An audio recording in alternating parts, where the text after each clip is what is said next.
안녕하세요. 마음 쉼터 가족 여러분. 오늘 여러분과 함께 나눌 이야기는 한 여인의 가슴 아픈 사연입니다. 시어머니는 저를 촌뜨기라며 뱃속의 쌍둥이를 지우라 강요했고, 이에 반항하는 저를 남편은 한밤중 차가운 다리 밑에 버리고 떠났습니다. 하지만 3시간 뒤 분노를 사기고 돌아온 그들 모자가 마주한 광경은 상상조차 할 수 없는 것이었습니다. 오늘이 제 인생 가장 행복한 날이 될 거라고 저는 그렇게 믿었습니다. 제 손은 추워서가 아니라 온몸의 세포 하나하나로 퍼져나가는 벅찬 희열 때문에 떨리고 있었습니다. 임신 테스트기에 선명한 두 줄을 뚫어져라 쳐다보았죠. 온 세상이 제게 축복의 꽃을 피워주는 것만 같았습니다. 하지만 신의 선물은 그보다 더 경이로웠습니다. 오전에 찾은 병원에서 나이 지긋한 의사 선생님은 안경 너머로 저를 인자하게 바라보며 따뜻한 목소리로 말했습니다. 축하해요, 산모님. 천사가 하나가 아니라 둘이네요. 쌍둥이입니다.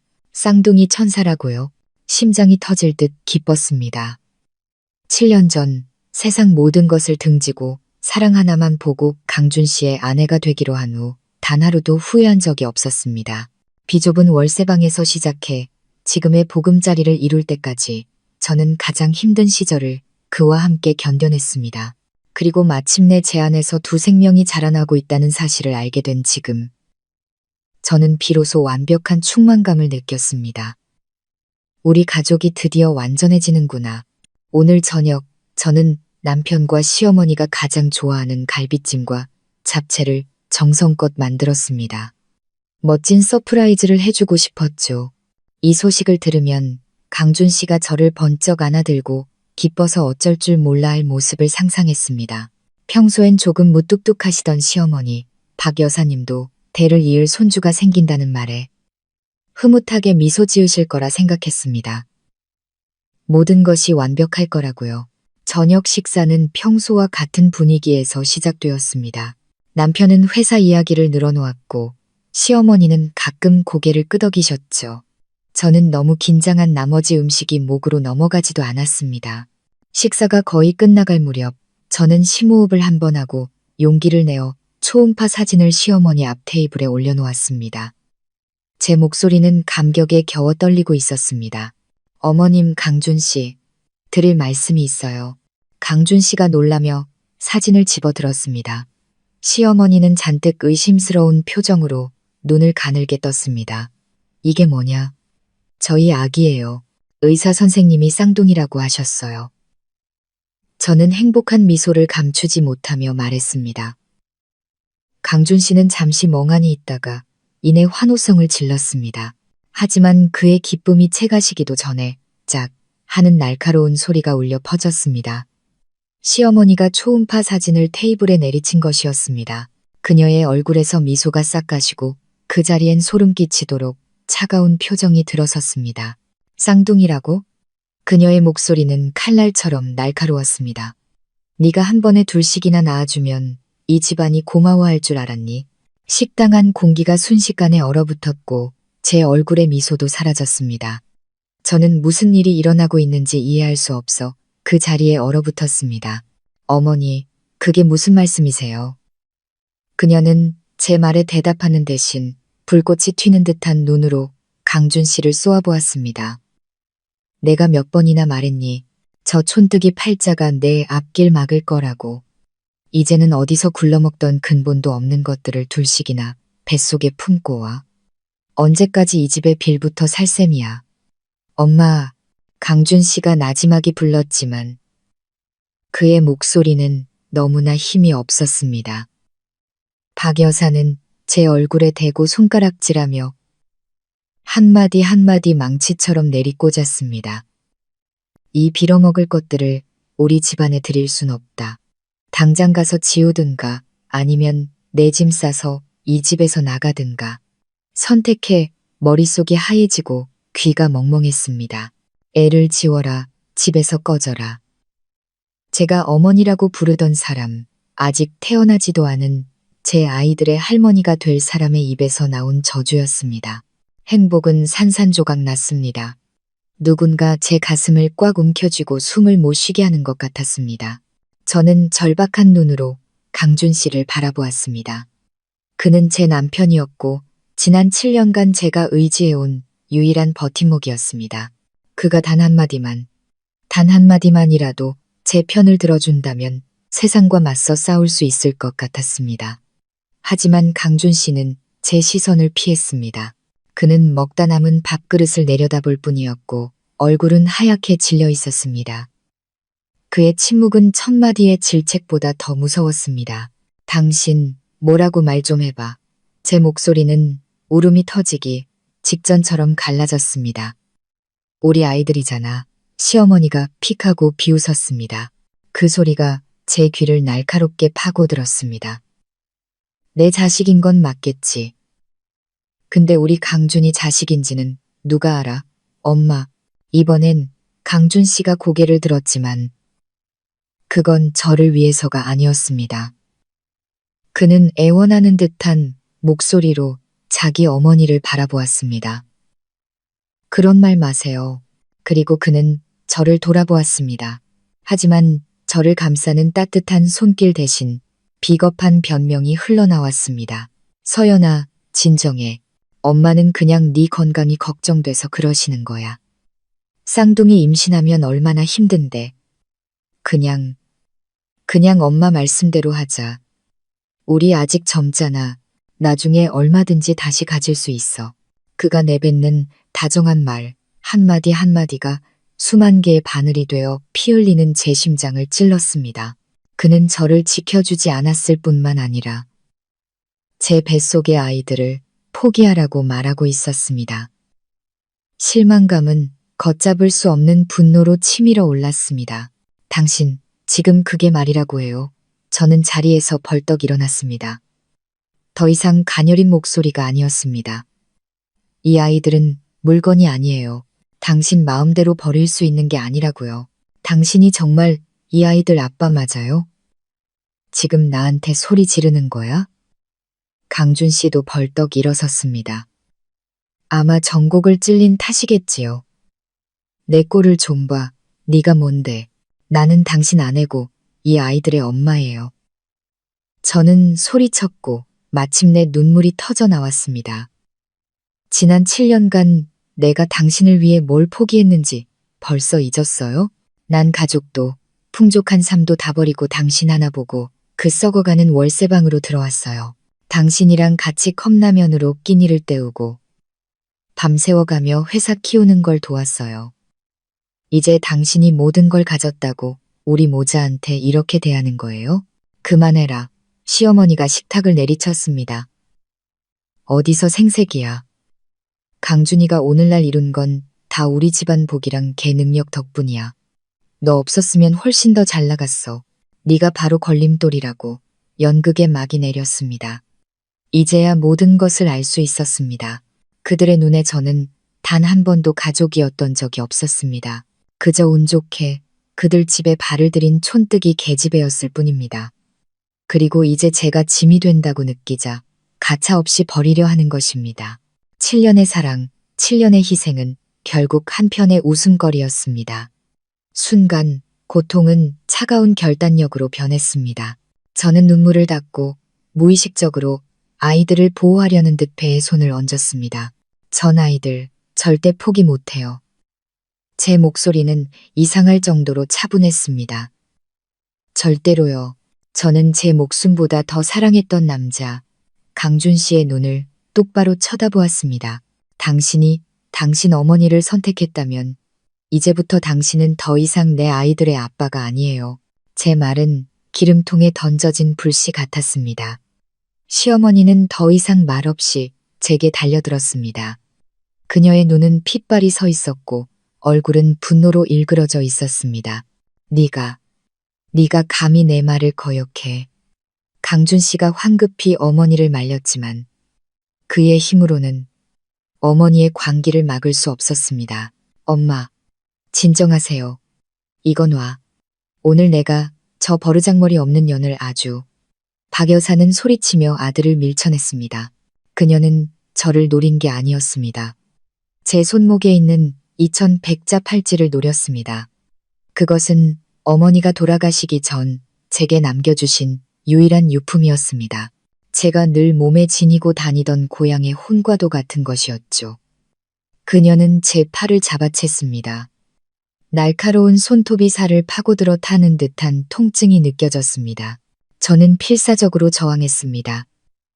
한 손으로는 배를 감싸고 다른 한 손으로는 어머니의 유품을 굳게 붙잡았습니다. 안 돼요, 어머님, 제발. 하지만 제 애원은 불에 기름을 붓는 격이었습니다. 쨍그랑 맑고 서늘한 소리와 함께 백자 구슬들을 잇고 있던 끈이 끊어졌습니다. 팔찌는 허공으로 튕겨나갔다가 차가운 대리석 바닥에 떨어져 산산조각 났습니다. 부서졌습니다. 제 영혼도 그 무심한 백자 조각들을 따라 함께 부서지는 것 같았습니다. 온몸에 힘이 빠져나갔습니다. 저는 멍하니 바닥의 파편들을 내려다보았습니다. 심장에 누군가 칼로 구멍을 낸 것처럼 아팠습니다. 저의 침묵이 강준 씨를 더 화나게 한 것 같았습니다. 아마 저항이라고 생각했겠죠. 그는 짐승처럼 으르렁거렸습니다. 더 이상 제가 사랑했던 남편의 목소리가 아니었습니다. 당장 이 집에서 꺼져 조용히 살고 싶으니까. 그는 제 팔을 잡아채 질질 끌고 가기 시작했습니다. 저는 저항할 힘도 없었습니다. 풀린 다리는 바닥에 무력하게 끌려갔습니다. 머리를 테이블 모서리에 부딪혀 찌르는 듯한 아픔이 느껴졌지만 육체의 고통은 마음의 고통에 비할 바가 아니었습니다. 주변의 모든 것이 흐릿해졌습니다.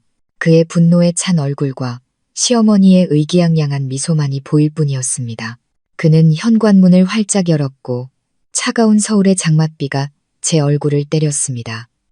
그는 망설임 없이 저를 밖으로 밀쳐내고 차 쪽으로 끌고 갔습니다. 저를 조수석에 던져넣고 문을 쾅 닫은 뒤 빗속을 미친 듯이 질주했습니다. 차가 갑자기 멈춰섰고 제 쪽 문이 열렸습니다. 내려. 저는 멍하니 그를 쳐다보았습니다. 밖은 마포대교 아래였습니다. 거센 바람이 불고 비는 물을 쏟아붓듯 내렸습니다. 주변은 고요했고 오직 차의 엔진 소리와 차가운 빗소리만이 들렸습니다. 당신 지금 뭐 하는 거예요? 제가 물었습니다. 내리라고. 그는 소리치며 저를 차 밖으로 거칠게 끌어냈습니다. 저는 흠뻑 젖은 차가운 아스팔트 바닥에 그대로 쓰러졌습니다. 얇은 원피스가 몸에 착 달라붙어 제 비참한 모습을 그대로 드러냈습니다. 저는 눈물과 빗물 너머로 흐릿해진 그의 모습을 올려다보았습니다. 하지만 그의 눈에 서린 잔인함만은 선명하게 보였습니다. 그는 단 한 번도 뒤돌아보지 않고 차에 올라타 그대로 사라져버렸습니다. 하늘과 사람의 마음이 만들어낸 폭풍우 속에 저 혼자만 남겨둔 채 저는 차가운 길바닥에 누워 있었습니다. 비는 억수같이 쏟아졌고 몸은 추위와 고통 그리고 뱃속의 두 생명 때문에 사시나무 떨듯 떨렸습니다. 남편, 가족, 그리고 어머니의 마지막 유품까지 모든 것을 잃었습니다. 밤비는 점점 더 거세졌습니다. 저는 다리 밑 작은 처마가 있는 구석으로 기어갔습니다. 그곳은 차가운 빗줄기를 조금이나마 막아주었지만 영혼 깊숙이 스며드는 한기는 막아주지 못했습니다. 저는 덜덜 떨리는 몸을 끌어안고 한 손은 여전히 배 위에 얹었습니다. 아가들아, 미안해. 엄마가 너무 무능력해서 눈물이 다시 터져나와 빗물과 함께 뺨을 타고 흘렀습니다. 제가 어디서부터 잘못한 걸까요? 한 사람을 사랑한 게 죄였을까요? 가족을 위해 희생한 게 죄였을까요? 아니면 그들과 어울리지 않는 출신을 가진 것이 가장 큰 죄였을까요? 저 아래 세차게 흐르는 한강 물소리가 저를 유혹하는 것 같았습니다. 저는 검고 소용돌이치는 강물을 내려다보았습니다. 어쩌면 한 걸음만 더 내디디면 모든 고통이 끝날지도 모릅니다. 더 이상 경멸과 배신을 마주하지 않아도 될 겁니다. 제 아이들도 이런 비참한 상황에서 태어나지 않아도 될 거고요. 어리석은 생각이 독사처럼 제 마음속으로 파고들었습니다. 너무 지쳤어. 그냥 다 놓아버리자. 저는 비틀거리며 일어나 차가운 철제 난간 하나를 사이에 두고 강과 마주한 도로 끝으로 걸어갔습니다. 바람이 제 얼굴을 매섭게 핥히었습니다. 저는 눈을 감고 마지막 발걸음을 준비했습니다. 서연아, 나중에 시집가면 정말 행복하게 살아야 한다. 갑자기 머릿속에서 따뜻하고 다정한 목소리가 울렸습니다. 아버지의 목소리였습니다. 7년 전의 기억이 슬로우 모션 필름처럼 떠올랐습니다. 제가 모든 것을 버리고 강준 씨를 따라가기로 결심했던 날, 아버지는 저를 말리지 않으셨습니다. 그저 걱정과 슬픔이 가득한 눈으로 저를 조용히 바라보실 뿐이었습니다. 제가 떠나기 전 아버지는 제 손을 꼭 잡으셨습니다. 목이 맨 목소리로 말씀하셨죠. 네가 행복을 찾아가는 걸 막진 않겠다. 하지만 아빠 말 한마디만 기억하렴. 만약 그놈이 널 울리는 날이 온다면, 만약 세상에 갈 곳이 없다고 느껴지는 날이 온다면 아빠한테 전화하거라. 우리 집 대문은 너에게 절대 잠겨 있지 않을 거다. 그 말씀이 절망의 늪에서 저를 건져 올리는 전류처럼 온몸을 타고 흘렀습니다. 정신이 번쩍 들었습니다. 그래요. 저는 혼자가 아니었습니다. 저에게는 아버지가 있었습니다. 이 세상에서 유일하게 조건 없이 저를 사랑해 주시는 분. 저는 죽을 수 없었습니다. 이렇게 이기적일 순 없었습니다. 제가 죽으면 제 고통은 끝나겠지만 아버지의 마음에는 영원한 상처로 남을 것입니다. 그리고 제 아이들은 아무 죄가 없습니다. 아이들은 태어나고 살아가고 사랑받을 자격이 있습니다. 저는 뒤로 물러나 주저앉아 목 놓아 울었습니다. 하지만 이번엔 절망의 울음이 아니었습니다. 후회와 서러움의 울음이었습니다. 아버지, 제가 잘못했어요. 너무 어리석었어요. 가치 없는 남자 하나 때문에 아버지께 등을 돌렸어요. 저는 살아야 했습니다. 살아서 돌아가 아버지께 죄송하다고 말씀드려야 했습니다. 제 아이들을 지키기 위해 살아야 했습니다. 그리고 저를 짓밟은 자들에게는 반드시 대가를 치르게 할 것입니다. 마음속에서 분노의 불꽃이 피어올라 얼어붙은 몸을 덮이기 시작했습니다. 주위를 둘러보며 희망의 빛을 찾았지만 휴대폰은 망가졌고 가진 돈은 한 푼도 없었습니다. 이제 어떻게 해야 할까요? 혼란스러운 생각에 잠겨 있을 때 갑자기 키가 큰 남자의 그림자가 제 앞에 나타났습니다. 그는 검은 정장을 입고 큰 우산을 들고 있었습니다. 비바람 치는 한밤중에 나타난 그의 모습에 저는 소스라치게 놀라 반사적으로 몸을 뒤로 뺐습니다.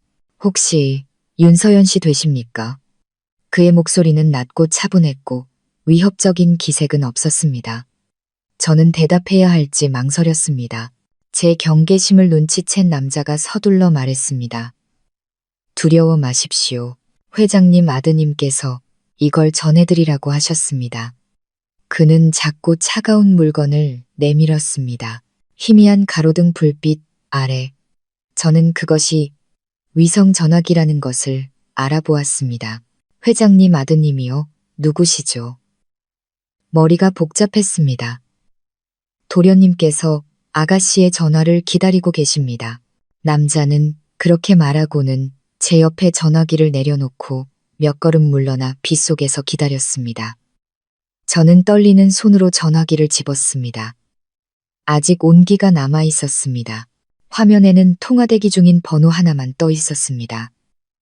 버튼을 누르자 거의 즉시 신호가 연결되었습니다. 여보세요.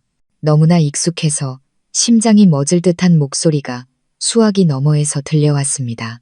차분하고 힘이 있으면서도 걱정이 가득한 목소리, 김 집사님이었습니다. 제가 어릴 때부터 저희 집안일을 도맡아 오신 분. 김 집사님. 제 목소리는 터져나오는 울음을 참지 못하고 갈라졌습니다. 아가씨, 드디어 연락이 되셨군요. 지금 어디에 계십니까? 괜찮으신 겁니까? 김 집사님의 목소리는 다급했습니다. 회장님께서 지금 온 서울을 뒤집어서 아가씨를 찾고 계십니다. 저 마포대교 밑에 있어요. 저는 흐느꼈습니다. 거기 꼼짝 말고 계십시오. 절대로 움직이시면 안 됩니다. 저희 사람들이 곧 도착할 겁니다. 김 집사님은 그렇게 말하고 전화를 끊었습니다. 저는 전화기를 끌어안고 멍하니 앉아 있었습니다. 모든 것이 너무 빠르고 비현실적으로 일어났습니다. 몇 분 후 멀리서 눈부신 불빛의 행렬이 다가왔습니다.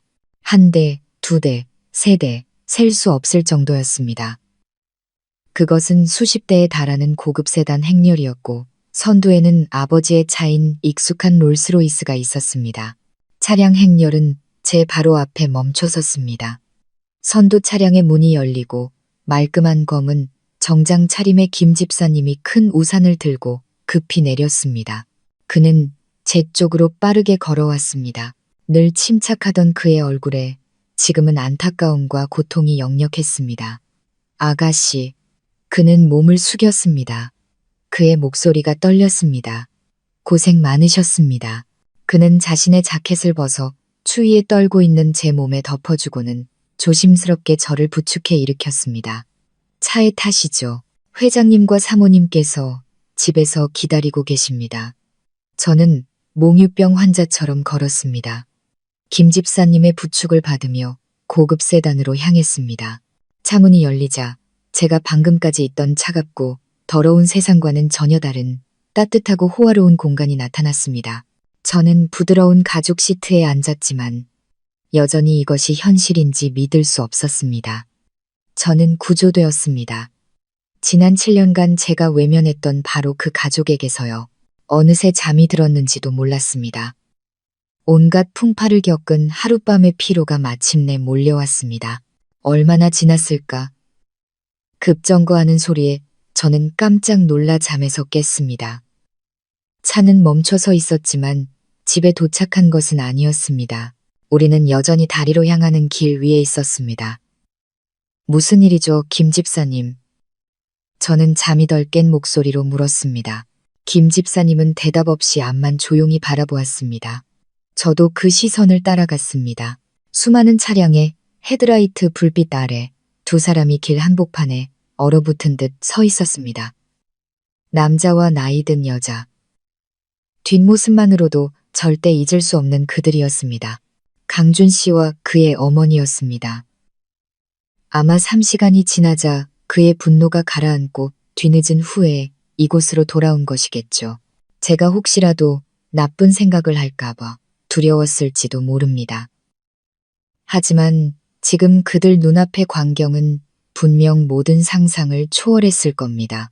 그들은 이제 조금 잦아든 빗속에서 엄청난 규모의 슈퍼카 행렬을 넋놓고 바라보고 있었습니다. 꽤 먼 거리였지만 그들의 얼굴에 떠오른 극도의 경악을 똑똑히 볼 수 있었습니다. 그들의 차, 평범한 벤츠 한 대는 우리 차량 행렬 앞에서 너무나 작고 초라해 보였습니다. 제가 시어머니라 불렀던 여자는 떨리는 손으로 제가 탄 차를 가리켰습니다.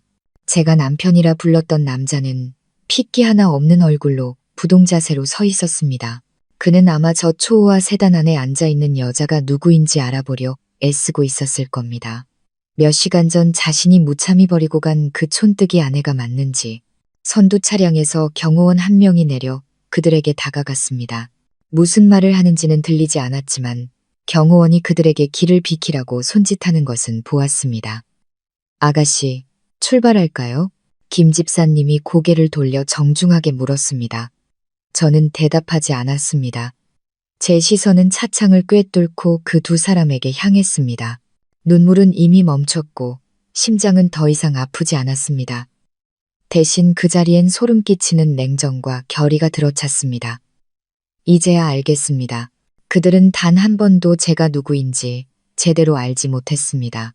그들은 그저 자기들 마음대로 짓밟을 수 있는 촌뜨기 계집애 하나만 보았을 뿐입니다. 가요, 집사님, 저는 차분하게 말했습니다. 차량 행렬은 천천히 움직이기 시작했습니다. 제가 탄 차가 그들을 스쳐 지나갈 때 저와 강준 씨의 눈이 마주쳤습니다. 그의 눈에서 저는 경악, 불신, 그리고 한 줄기 공포를 보았습니다. 그리고 제 눈에서 그는 분명 낯섦과 얼음 같은 냉기만을 보았을 겁니다. 판은 바뀌었습니다. 강준 씨, 당신과 당신 어머니가 시작한 게임이지만 끝내는 건 내가 될 거예요. 롤스로이스는 정교하게 조각된 철제 대문을 지나 제가 7년 동안 보지 못했던 넓은 정원으로 들어섰습니다. 저희 가족의 저택, 제가 자란 곳이자 제가 무정하게 등졌던 곳. 심장이 세차게 뛰었습니다. 낯설면서도 익숙한 감정이 마음을 사로잡았습니다. 낯선 이유는 이 호화로움이 제가 강준 씨와 살던 아파트와는 하늘과 땅 차이였기 때문이고, 익숙한 이유는 이곳의 나무 한 그루, 풀 한 포기마다 제 어린 시절의 추억이 깃들어 있었기 때문입니다. 부모님은 현관 계단에서 저를 기다리고 계셨습니다. 제 어머니, 회장님의 사모님이자 늘 고고한 기품을 잃지 않으시던 분의 눈시울이 붉어져 있었습니다. 어머니는 제게 달려와 저를 꼭 껴안으셨습니다. 흐느끼는 소리가 제 어깨 위에서 울렸습니다. 내 딸아, 우리 딸. 돌아왔으면 됐다. 돌아왔으면 됐어. 저는 어머니를 마주 앉고 익숙한 온기를 느꼈습니다. 제 안에 얼음벽이 녹아내리는 것 같았습니다. 저는 울었습니다. 억울했던 세월과 제 자신의 어리석음에 대해 울었습니다. 아버지는 조용히 서 계셨습니다. 아무 말씀 없이 저와 어머니를 바라보실 뿐이었습니다. 제가 진정되기를 기다렸다가 아버지는 다가오셨습니다. 크고 따뜻한 손이 제 어깨에 얹혔습니다. 집에 들어가자, 딸아, 밖은 춥다. 단 한마디의 평범한 말이었지만 그 안에는 모든 사랑과 용서가 담겨 있었습니다. 아버지는 저를 단 한마디도 꾸짖지 않으셨습니다. 그날 밤 씻고 깨끗한 옷으로 갈아입은 후 저는 아버지의 서재에서 그분과 마주 앉았습니다. 방 안에는 짙은 나무 향과 오래된 책 냄새가 가득했습니다. 아버지는 제게 따뜻한 국화차 한 잔을 따라주셨습니다. 온기가 손바닥으로 퍼져나갔습니다. 지난 7년간 잘 지냈니? 아버지가 낮은 목소리로 물으셨습니다. 저는 고개를 숙였습니다. 너무나 부끄러웠습니다. 죄송해요, 아버지. 제가 잘못했어요.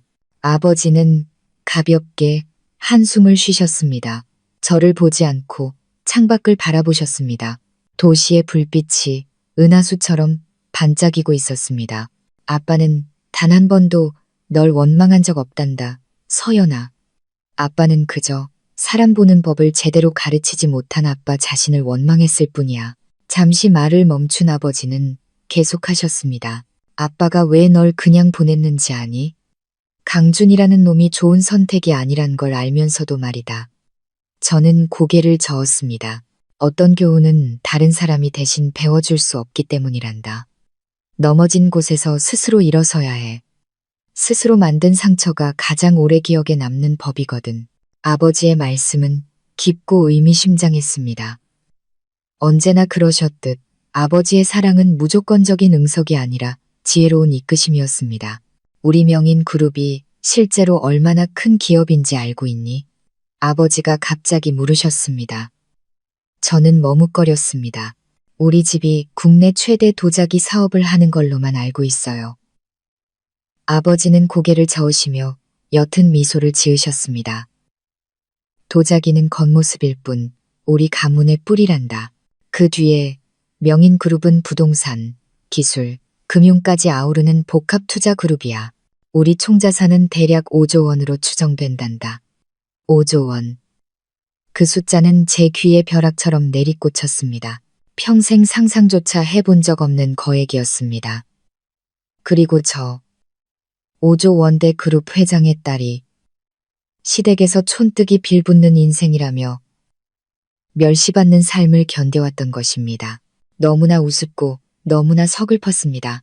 아빠는 항상 사람을 붙여 널 몰래 지켜보게 했단다. 아버지는 계속 말씀하셨습니다. 강준이네 회사가 최근 몇 년간 따낸 대형 계약들은 모두 아빠가 뒤에서 마련해준 것이었어. 그놈에게 기회를 주고 싶었다. 그놈을 키워서 내 딸에게 걸맞은 사람으로 만들어주고 싶었지. 하지만 아빠가 틀렸다. 사람의 본성은 돈으로 바꿀 수 있는 게 아니더구나. 이제야 모든 것이 이해되었습니다. 아버지가 왜 7년간 침묵하셨는지, 아버지는 저를 버리신 게 아니었습니다. 그저 제게 교훈을 주고 계셨던 겁니다. 그리고 오늘 저는 그 혹독한 수업을 졸업했습니다. 다음 날 아침, 저는 제 방의 익숙한 침대에서 눈을 떴습니다. 아침 햇살이 창문을 통해 들어와 상쾌하고 평화로웠습니다. 더 이상 아파트의 답답한 공기도 시어머니의 잔소리도 없었습니다. 어젯밤은 몇 년 만에 처음으로 온전한 잠을 잔 밤이었습니다. 절대적인 안전함에 둘러싸여서요. 저는 큰 거울 앞에 섰습니다. 거울 속 여자는 여전히 저였지만 눈빛은 달라져 있었습니다. 7년간의 아내로서의 순진함과 순종은 사라지고 그 자리엔 공허하고 차가운 냉정과 그 깊은 곳에 불타오를 나를 기다리는 분노의 불꽃이 자리 잡고 있었습니다. 저는 더 이상 어제의 윤서연이 아니었습니다. 아침 식사 후 아버지는 저를 명인 그룹 본사로 데려가셨습니다. 도심 가장 좋은 자리에 우뚝 솟은 건물이었습니다. 회장님 곁을 걷는 저를 본 모든 직원이 공손하게 고개를 숙여 인사했습니다. 그들은 저를 부회장님이라고 불렀습니다. 아버지가 지난 7년간 저를 위해 비워두셨던 자리였습니다. 호화로운 회의실에서 저는 아버지 맞은편, 그리고 그룹의 최고 권력자들인 법무팀장과 재무이사의 옆자리에 앉았습니다. 시작하거라. 아버지는 신뢰 가득한 목소리로 말씀하셨습니다. 저는 깊이 숨을 들이마셨습니다. 심장의 고통은 이미 힘으로 변해 있었습니다. 저는 법무팀장을 똑바로 쳐다보았습니다. 제 목소리는 처음으로 그렇게 단호하고 차가워졌습니다. 법무팀장님. 즉시 공문을 작성해서 진성테크의 강준 대표와 계약 관계에 있는 모든 파트너사, 공급업체, 그리고 투자펀드에 발송해 주십시오.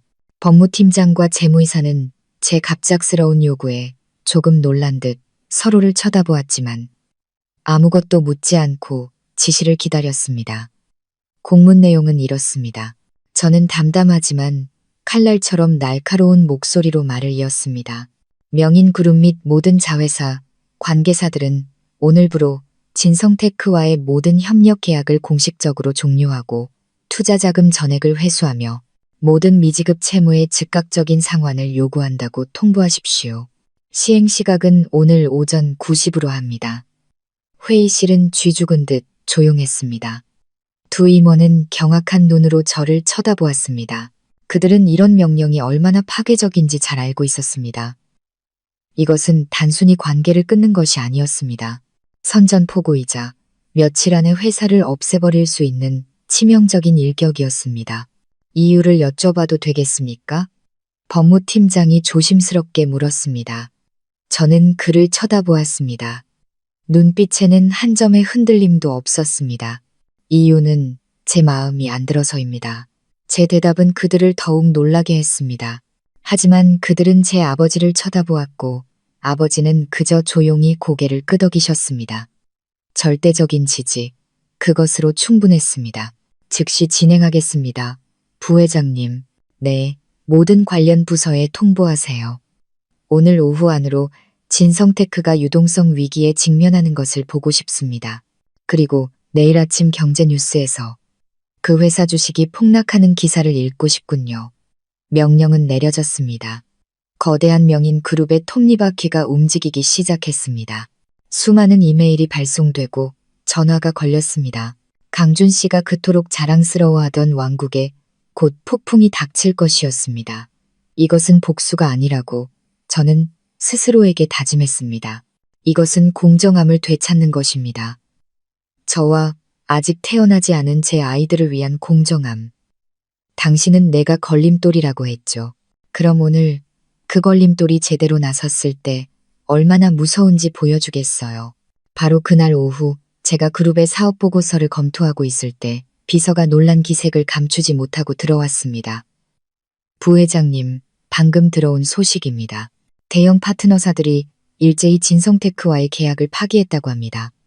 은행에서도 대출 규제를 강화한다는 통보를 보냈다고 하고요. 비상장 주식시장에서 진성테크 주식은 이미 대량 매도세가 시작되었습니다. 저는 아무 감정 없는 얼굴로 고개를 끄덕였습니다. 좋아요. 계속 주시하고 보고하세요. 비서는 고개를 숙이고 나갔지만 저를 보는 그녀의 눈에는 경외심이 서려 있었습니다. 아마 그녀를 포함한 이 그룹 전체가 새로운 부회장이 대체 누구이기에 이렇게 잔혹한 공격을 할 수 있는지 궁금해하고 있을 겁니다. 저는 비서에게 강준 씨 집에 두고 온 제 예전 휴대폰을 가져오라고 했습니다. 김 집사님이 제 짐을 찾아올 때 함께 가져온 것이었습니다. 오랫동안 배터리가 방전된 상태였습니다. 충전 후 전원을 켜자 화면이 밝아지며 미친 듯이 울렸습니다. 수백 개의 알림이 꼬리에 꼬리를 물고 나타났습니다. 100통이 넘는 부재중 전화, 카카오톡과 문자 메시지 수백 개, 모두 한 사람에게서 온 것이었습니다. 강준. 몇 개의 메시지를 훑어보았습니다. 처음에는 분노였습니다. 윤서연, 너 지금 무슨 짓이야? 미쳤어? 우리 둘의 심혈을 망가뜨리고 있다는 거 알아? 그 후 제가 답이 없자 그의 말투는 혼란스러워지다 애원으로 바뀌었습니다. 서연아, 내가 잘못했어. 어디야, 집에 와서 얘기 좀 하자. 다 내 잘못이야. 제발 이러지 마. 회사는 내 목숨이야. 제발 전화 좀 받아. 서연아, 제발 부탁이야. 음성 사서함을 열었습니다. 그의 익숙한 목소리가 흘러나왔지만 더 이상 다정함은 없었습니다. 극도의 공포와 절망만이 가득했습니다. 그는 소리치고 울고 애원했습니다. 저는 조용히 들었습니다. 마음에는 한 점의 파동도 없었습니다. 이 목소리를 들으면 다시 마음이 약해질 거라고 생각했는데 아니었습니다.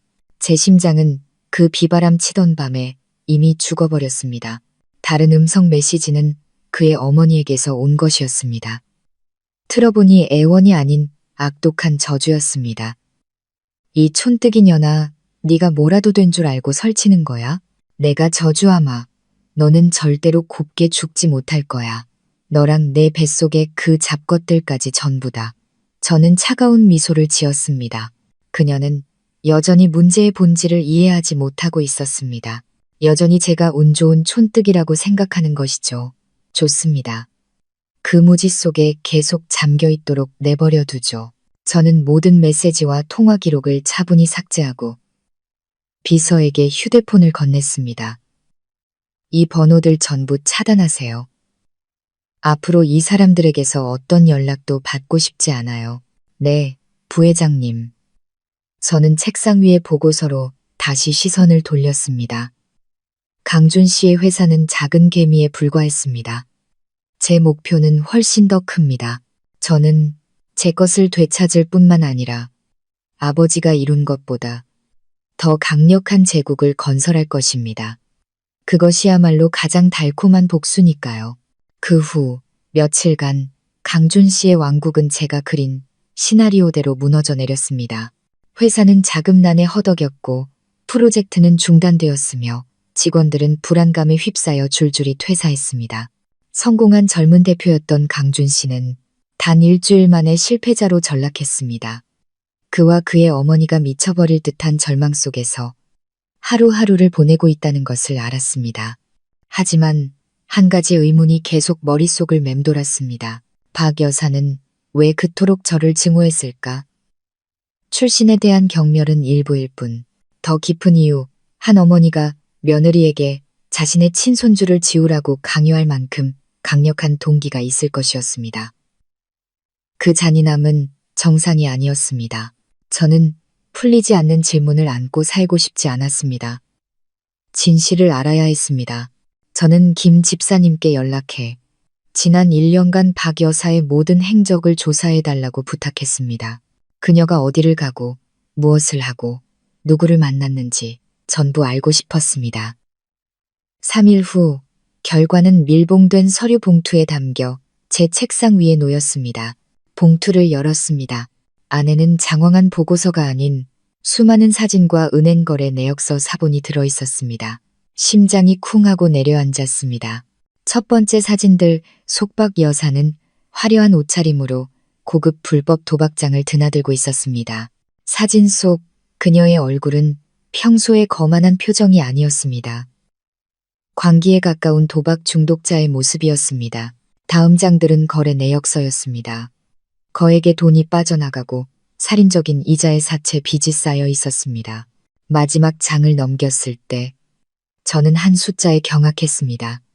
그녀의 총 부채는 50억 원에 달했습니다.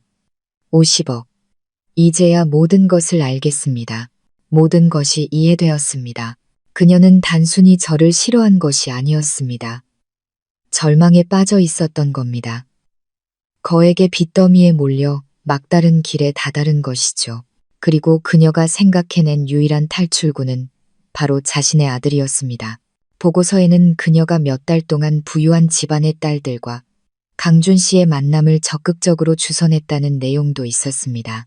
그녀는 새로운 며느리, 빚더미에서 자신을 구해줄 막대한 예단을 가져올 미혼 유리가 필요했던 겁니다. 그리고 제 쌍둥이 임신 소식은 그 모든 계획을 망쳐버린 것이었습니다. 저는 단지 촌뜨기가 아니라 그녀의 생존의 가장 큰 걸림돌이었습니다. 저에게 낙태를 강요하고 집에서 쫓아낸 것은 모든 것을 잃은 도박꾼의 마지막 발악이었던 것입니다. 저는 서류를 덮었습니다. 마음속에는 더 이상 분노가 아닌 차가운 혐오와 연민이 느껴졌습니다. 돈 때문에, 자신의 도박 중독 때문에, 아들의 행복과 아직 태어나지도 않은 생명까지 희생할 준비가 되어 있었던 것입니다. 정말 가련하지만 또한 정말 경멸스러웠습니다. 인간은 막다른 길에 몰리면 어떤 수단과 방법도 가리지 않는 법입니다. 그 운명의 밤 일주일 후 저는 명인그룹 이사회에서 공식적으로 부회장 자리에 앉았습니다. 건물 최고층에 위치한 호화로운 회의실에서는 도시 전체가 한눈에 들어왔습니다. 아버지와 함께 이 제국을 건설한 12명의 이사진, 산전수전 다 겪은 노장들이 모두 자리에 앉아 저에게 시선을 고정했습니다. 그들이 무슨 생각을 하는지 알 수 있었습니다. 7년 동안 사라졌다가 갑자기 돌아와 막강한 권력을 쥔 젊은 여자. 그들 눈에 저는 아마 아버지의 총애를 받는 공주, 능력보다는 가족이라는 이유로 자리에 앉은 사람으로 보였을 겁니다.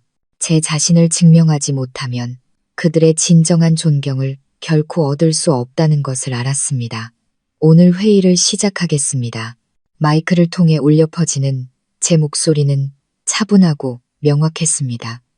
저는 과거가 아닌 명인그룹의 미래에 대해 이야기하고 싶습니다.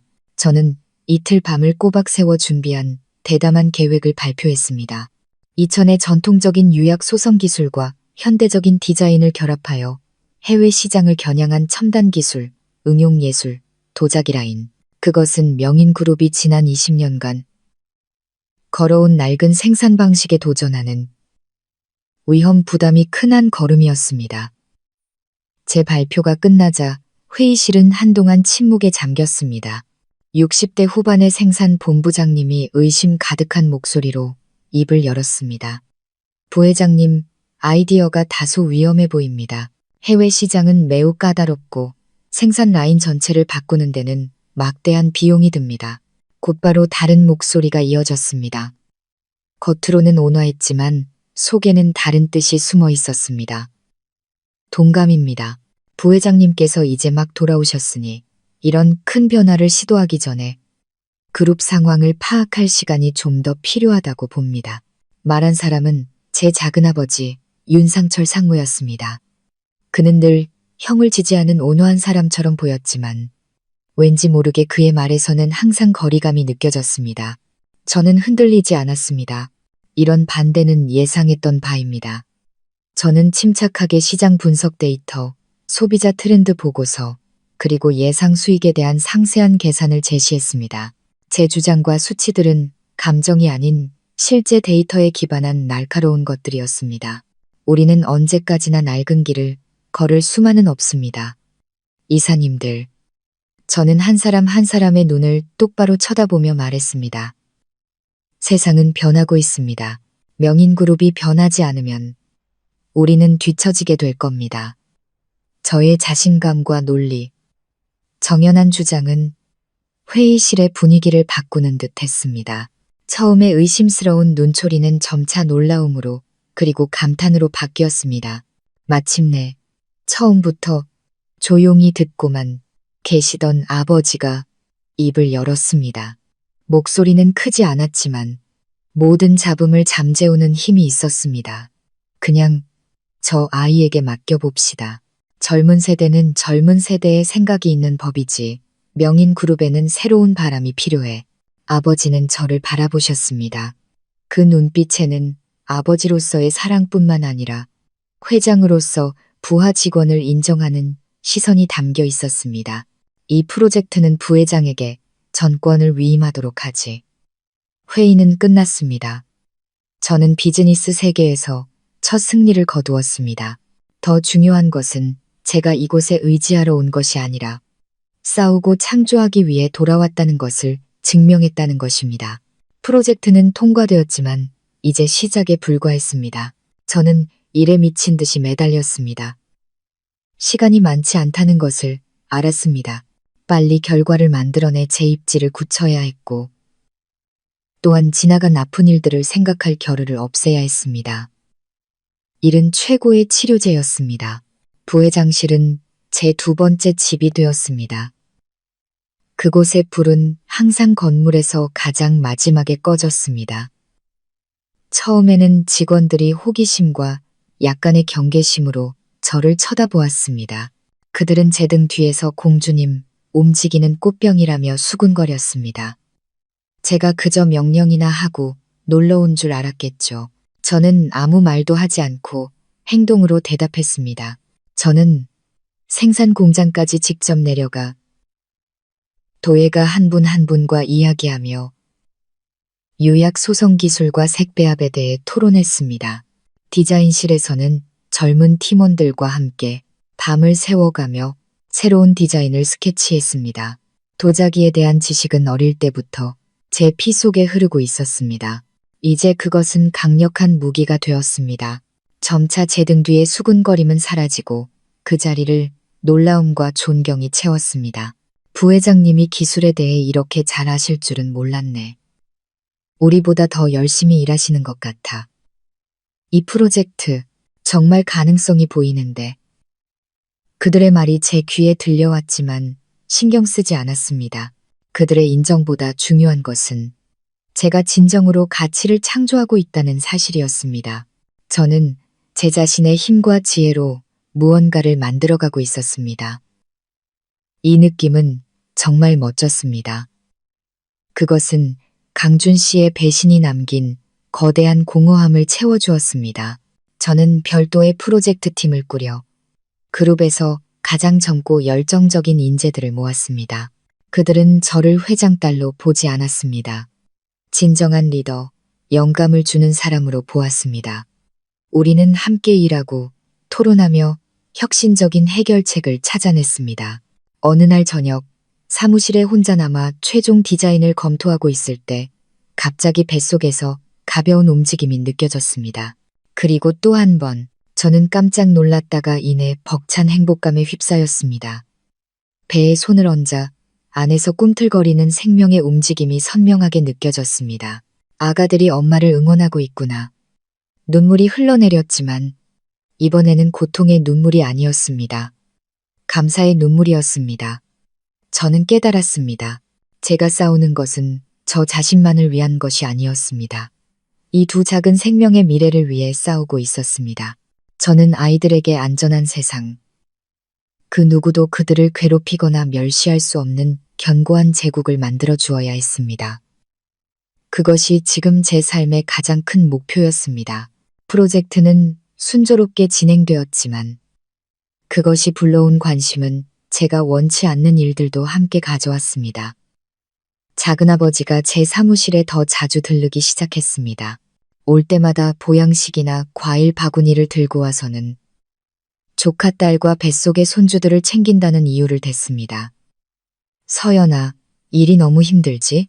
작은아버지는 제 책상에 삼계탕을 놓으며 인자하게 웃었습니다. 임신 중인데 너무 무리하지 마라. 어려운 일 있으면 작은아빠한테 말해. 내가 도와줄게. 감사합니다, 작은아버지. 괜찮아요. 저는 미소로 답했지만 마음속에서는 불편한 감정이 싹텄습니다. 그의 관심은 필요 이상으로 과했습니다. 가족의 걱정이라기보다는 계산된 감시처럼 느껴졌습니다. 그는 무심한 척하면서도 프로젝트의 세부 사항을 깊이 파고드는 질문들을 던졌습니다. 진행은 잘 돼가니? 내 디자인팀이 그렇게 창의적이라던데. 프로젝트 데이터 보안 시스템은 괜찮고? 요즘 경쟁이 워낙 치열해서 조심해야 한단다. 그럴 때마다 저는 애매하게 대답했습니다. 제 직감이 무언가 잘못되었다고 말하고 있었습니다. 그의 미소는 따뜻했지만 결코 눈에는 닿지 않았습니다. 어느 날 작은아버지가 제 사무실에 있을 때 갑자기 제 손목을 보았습니다. 내 어머니가 주신 그 백자 팔찌는 어디 갔니? 네가 그거 엄청 아끼지 않았니? 어딜 가든 차고 다니더니. 그의 질문은 아직 아물지 않은 제 상처를 바늘로 찌르는 것 같았습니다. 심장이 옥신거렸습니다. 저는 목소리를 최대한 평온하게 유지하려 애썼습니다. 그게 깨졌어요. 깨졌다고. 아이고, 아까워라. 작은아버지는 혀를 차며 안타까운 표정을 지었습니다. 그 팔찌는 예쁘기도 하지만 신성한 유품인데 조심해서 간직해야지. 왜인지 모르겠지만 그의 말이 제 등골을 서늘하게 했습니다. 그 안타까움 뒤에 무언가 다른 의도가 숨어 있는 것 같았습니다. 그는 그 팔찌에 이상할 정도로 관심을 보였습니다. 작은아버지가 떠난 후 저는 사무실에 조용히 앉아 있었습니다. 모든 것이 이상하게 느껴지기 시작했습니다. 그의 과도한 관심, 의미심장한 질문들, 그리고 깨진 팔찌에 대한 호기심까지 마치 독사에게 감시당하는 기분이었습니다. 공격하지 않고 조용히 주변을 맴돌며 치명적인 일격을 가할 기회를 엿보는 것처럼 아무 증거도 없었습니다. 모두 제 느낌일 뿐이었습니다. 하지만 이 세상에서는 때로 여자의 직감이 가장 날카로운 무기가 되기도 합니다. 저는 앞으로 제 친 작은아버지에게 더 신중해야겠다고 결심했습니다. 제가 새 프로젝트와 작은아버지에 대한 의심에 온 정신을 쏟고 있을 때 예전 세상의 소식이 갑자기 들이닥쳤습니다. 어느 날 오후 오랫동안 연락이 끊겼던 대학 동기에게서 전화가 왔습니다. 서연아, 너 맞니? 친구의 목소리는 조금 머뭇거렸습니다. 내 남편 강준 씨가 입원했다는 소식 들었어. 상태가 별로 안 좋은 것 같던데 심장이 쿵하고 내려앉았습니다. 입원이라니. 감정은 이미 정리됐지만 한때 제 전부였던 사람이 아프다는 소식에 완전히 무덤덤할 수는 없었습니다. 왜 입원했대? 나도 잘은 몰라. 그냥 병이 심각하다고 얼핏 들었어. 회사도 망하고 충격이 컸나 봐. 전화를 끊자 마음이 복잡했습니다. 바로 그때 휴대폰이 울렸습니다. 모르는 번호였지만 강준 씨의 새 번호라는 것을 바로 알 수 있었습니다. 길고 절절한 후회로 가득 찬 내용의 문자였습니다. 서연아, 너한테 연락할 자격 없다는 거 알아. 하지만 제발 이 글만은 끝까지 읽어줘. 회사도 잃고 난 이제 아무것도 없어. 하지만 그건 중요하지 않아. 나를 가장 고통스럽게 하는 건 널 잃었다는 거야. 이제 하늘도 나를 벌하려나 봐. 의사가 나보고 위암 말기래. 살 날이 얼마 남지 않았대. 위암 말기. 글자 하나하나가 망치처럼 제 머리를 내리쳤습니다. 저는 멍해졌습니다. 어떻게 이럴 수가 있지. 모든 일이 너무 갑작스럽고 믿기 어려울 정도로 공교로웠습니다. 문자는 계속되었습니다. 용서해달라고 하지 않을게. 그냥 눈 감기 전에 마지막 소원이 하나 있어. 널 한 번만 만나서 직접 미안하다고 말하고 싶어. 내가 너희 모자에게 얼마나 못된 짓을 했는지 알아. 그냥 내 얼굴 한 번만, 단 한 번만이라도 보고 싶어. 마지막 작별 인사라고 생각해줘. 부탁이야. 저는 휴대폰을 내려놓았습니다. 온몸이 차갑게 식었습니다. 제 안의 한 부분, 과거에 약했던 윤서연은 약간의 동정심을 느꼈습니다. 아무리 죄 많은 인간이라도 죽음 앞에서는 가련한 법이니까요. 하지만 지금의 윤서연의 이성은 소리치고 있었습니다. 아니, 그럴 리 없어. 박 여사처럼 빚더미에 앉은 사람, 강준 씨처럼 비겁한 사람이 막다른 길에 몰리면 무슨 짓이든 할 수 있습니다. 동정심을 얻어 마지막 기회를 잡으려는 완벽한 연극. 아버지의 가르침이 떠올랐습니다. 너를 배신했던 자의 눈물을 절대 믿지 마라. 저는 이 함정에 빠지지 않을 겁니다. 하지만 그냥 무시할 수도 없었습니다. 만약 그가 정말 아픈 거라면 제 양심이 괴로울 테니까요. 만약 거짓이라면 더욱더 그들의 가면을 벗겨내야 했습니다. 저는 수화기를 들고 비서에게 전화했습니다. 강준이라는 사람의 진료 기록에 대해 모든 것을 알아봐 주세요. 이틀 후 김 집사님의 사람이 얇은 서류철을 가져왔습니다. 그는 아무 말 없이 그것을 책상 위에 놓고 조용히 물러갔습니다. 이것이 제가 찾던 답이라는 것을 알았습니다. 서류철을 여는 손이 조금 떨렸습니다. 안에는 간결하지만 한 줄 한 줄이 망치처럼 진실을 드러내는 보고서가 들어 있었습니다. 그들의 뻔뻔하고 파렴치한 진실을. 강준, 32세. 국립암센터나 시내 어떤 종양병원에서도 암 관련 진료 기록 없음. 그는 외곽의 작은 개인 병원에서 진료를 받았으며 위암 말기 진단서는 과거 의료과실로 2년간 면허가 정지되었던 성이라는 의사가 서명함. 다음 장은 그 의사의 계좌 내역 사본이었습니다. 이틀 전 그의 계좌로 익명의 계좌에서 5억 원이 입금되었습니다. 하지만 아버지의 조사팀은 그 돈의 출처를 밝혀내는데 어려움이 없었습니다. 그 돈은 박 여사가 작은 땅을 급히 처분한 후 그녀의 지인을 통해 입금된 것이었습니다. 저는 서류철을 덮었습니다. 모든 것이 너무나 명백했습니다. 그들은 제 동정심을 얻기 위해 5억 원으로 강준 씨의 시한부 선고를 산 것이었습니다. 이 연극의 감독은 50억 빚에 몰린 박 여사. 그리고 강준 씨는 다시 한번 어머니 손에 놀아나는 꼭두각시 배우였습니다. 더 이상 분노는 느껴지지 않았습니다. 제 분노는 오래전에 죽었습니다. 이제 제 마음에는 차가운 경멸과 끝없는 혐오만이 남았습니다. 그들은 단지 탐욕스럽고 비겁한 자들이 아니었습니다. 그들은 인간성조차 없는 자들이었습니다. 생명과 질병을 가지고 장난을 치고 사기의 도구로 삼았습니다. 그들의 마지막 도덕적 경계선마저 무너진 것입니다. 그들은 제가 여전히 과거의 순진한 윤서연이라고 생각하는 걸까요? 악어의 눈물 몇 방울이면 제가 마음 약해질 거라고 생각하는 걸까요? 저는 웃었습니다. 텅 빈 방 안에 마른 웃음소리가 울려 퍼졌습니다. 비웃음의 웃음이었습니다.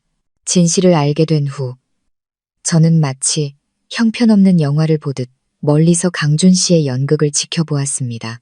저의 침묵은 그를 더욱 초조하게 만드는 것 같았습니다. 매일 수십 통의 문자가 왔습니다. 문자 하나하나가 연약함과 후회의 연기였습니다. 서연아, 오늘 너무 아파. 의사 선생님이 암세포가 전이됐대. 아마 이번 주를 넘기기 힘들 것 같아. 그냥 네가 보고 싶어. 문자에는 사진이 첨부되어 있었습니다. 병상에 누워있는 그 얼굴은 초췌하게 분장했고 입술은 창백했습니다. 손등에는 링거 바늘이 꽂혀 있어 매우 사실적으로 보였지만 저는 그 속의 거짓을 간파했습니다. 링거를 꽂은 손등에는 여러 번 주사를 맞은 흔한 멍 자국 하나 없었습니다.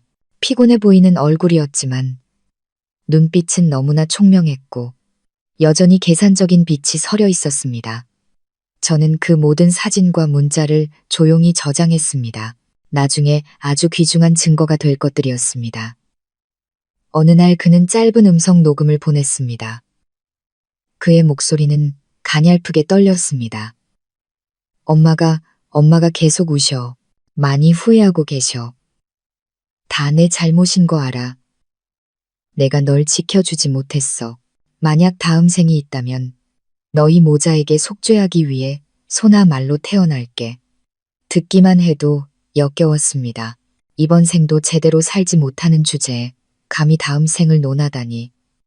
남자의 비굴함이란 어려움에 처했을 때 온갖 달콤한 맹세를 무기처럼 꺼내드는 것입니다. 저는 여전히 침묵했습니다. 제 침묵은 가장 잔인한 고문이었습니다. 제가 무슨 생각을 하는지 짐작할 수 없게 만들었으니까요. 그와 그의 어머니는 기다림과 불안 속에서 살아야 했습니다. 저는 매일 출근했습니다.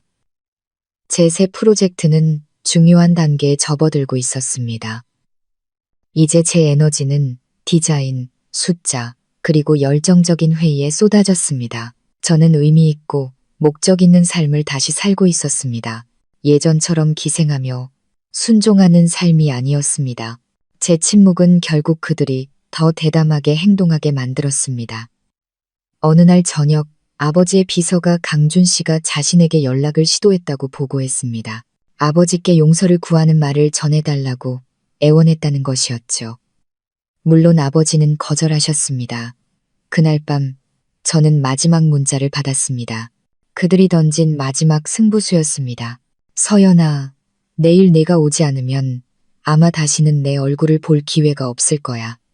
난 이미 모든 준비를 마쳤어. 더 이상 널 귀찮게 하지 않을게. 안녕. 절망의 가면을 쓴 노골적인 협박. 그는 제가 모습을 드러내도록 압박하고 있었습니다. 저는 휴대폰을 내려놓았습니다. 연극은 이제 클라이맥스에 다다랐습니다. 제가 등장할 시간이었습니다. 저는 휴대폰을 들고 그의 문자에 답하는 대신 다른 번호를 눌렀습니다. 김 집사님, 차 좀 준비해 주세요. 내일 아침 안생병원에 좀 다녀와야겠어요.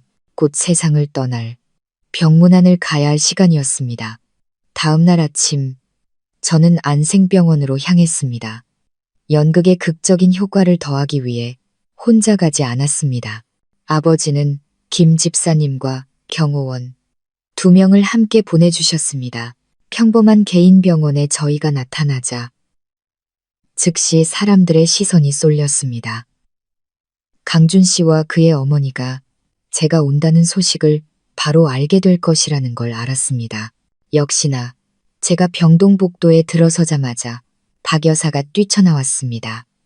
초췌한 얼굴, 퉁퉁 부은 눈, 그녀의 연기는 훌륭했습니다. 저를 보자마자 그녀는 무릎을 꿇고 제 다리를 붙잡고 울부짖었습니다. 서연아, 아가, 내가 잘못했다. 제발 우리 강준이 좀 살려줘. 다 이 늙은 애미 탓이다. 내가 못나서 그랬어. 제발 우리 아들 용서하고 한 번만 만나줘. 한 달 전에 이런 연극을 봤다면 아마 마음이 약해졌을지도 모릅니다. 하지만 지금은 그저 우스꽝스러울 뿐이었습니다. 저는 제 발밑에서 연기하는 여자를 차갑게 내려다보았습니다. 일어나세요. 어른이 이러시면 제가 몸둘 바를 모르겠습니다. 저는 부드럽게 그녀의 손을 떼어내고 병실로 향했습니다. 그녀는 황급히 일어나 제 뒤를 따르며 계속해서 하소연과 애원을 늘어놓았습니다. VIP 병실은 깨끗하고 모든 편의시설이 갖춰져 있었습니다. 곧 파산할 가족의 병실 같지 않았습니다. 강준 씨는 침대에 누워 벽을 보고 있었습니다. 발소리를 듣고 그가 천천히 돌아섰습니다. 야윈 얼굴, 헝클어진 머리, 마른 입술. 그는 정말 재능 있는 배우였습니다. 서연아, 네가 정말 와줬구나. 그의 목소리는 금방이라도 끊어질 듯 약했습니다. 저는 안전거리를 유지하며 침대 발치에 섰습니다. 아무 말 없이 그를 조용히 쳐다보았습니다. 내가 널 볼 면목이 없다는 거 알아. 그는 마른 기침을 몇 번 하고 힘들게 말을 이었습니다. 하지만 난 이제 곧 죽어. 그냥 네가 내 잘못을 용서해 주길 바랄 뿐이야. 박 여사는 옆에서 아들의 연기에 맞춰 흐느끼기 시작했습니다. 우리 아들이 잘못했다고 저러잖니. 아프다는 소리 듣고부터는 밥도 제대로 못 먹었어. 밤마다 내 이름만 부르더라. 네가 마음 넓게 이번 한 번만 용서해주면 안 되겠니? 저는 여전히 침묵했습니다. 그들이 자신의 역할을 다하도록 내버려 두었습니다. 한바탕 울고불고 후회를 늘어놓은 후에야 마침내 그들은 본론으로 들어갔습니다. 서연아, 강준 씨가 간절한 눈빛으로 저를 보며 말했습니다. 회사는 내 평생의 심혈이야. 내가 이제 가더라도 회사가 사라지는 건 볼 수 없어. 우리 둘이 함께 연구했던 아주 가치 있는 기술 특허권이 하나 남아있어. 나 좀 도와줄 수 있을까? 저는 살짝 눈썹을 치켜떴습니다. 무슨 일인데요? 여기 위임장이야. 박 여사가 가방에서 서류 뭉치를 황급히 꺼냈습니다. 네가 전 부인이자 공동 창업자로서 여기에 서명만 해주면 그 특허권을 팔 수 있어. 그 돈으로 우리 아들 장례도 치르고 남은 돈은 너희 모자에게 보상하는 셈 치자. 저는 서류 뭉치를 쳐다보았습니다.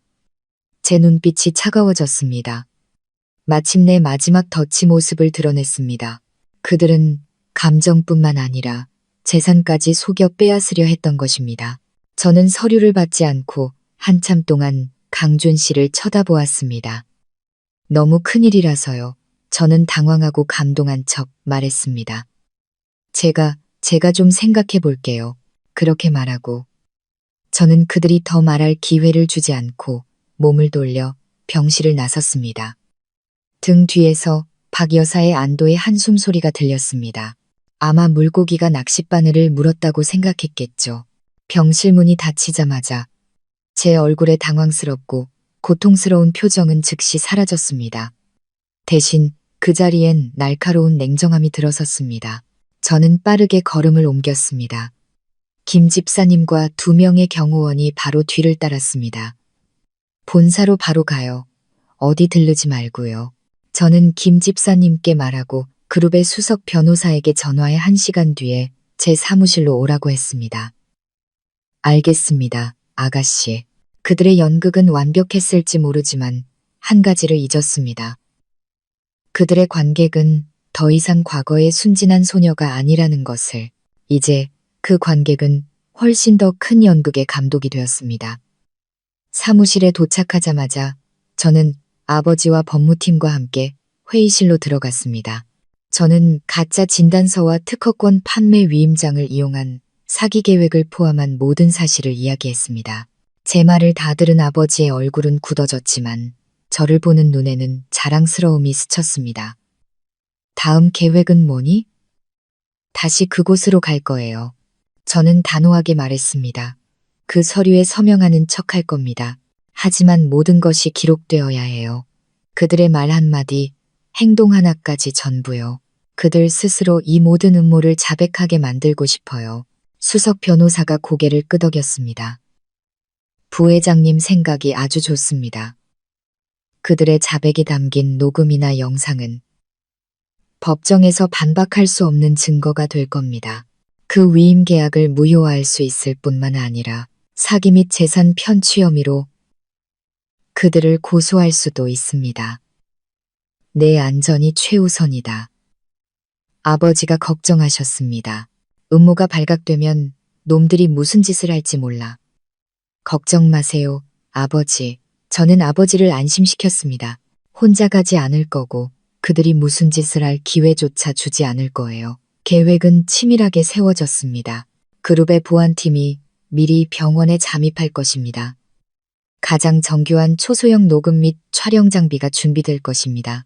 제가 직접 그들과 마주하여 그들이 스스로 덫에 걸리도록 미끼 역할을 할 것입니다. 오후 저는 사무실에 앉아 직접 장비를 준비했습니다. 카메라가 달린 브로치, 녹음 기능이 있는 펜. 모두 그룹 보안팀이 가진 최첨단 기술이었습니다. 유리창에 비친 제 모습을 보았습니다. 같은 얼굴이었지만 이제 더 이상 연약함은 없었습니다. 오직 결의와 약간의 잔인함만이 존재했습니다. 저는 과거에 제가 알아보지 못할 사람으로 변해가고 있었습니다. 하지만 후회는 없었습니다. 이 길은 그들이 저를 몰아넣은 길이었습니다.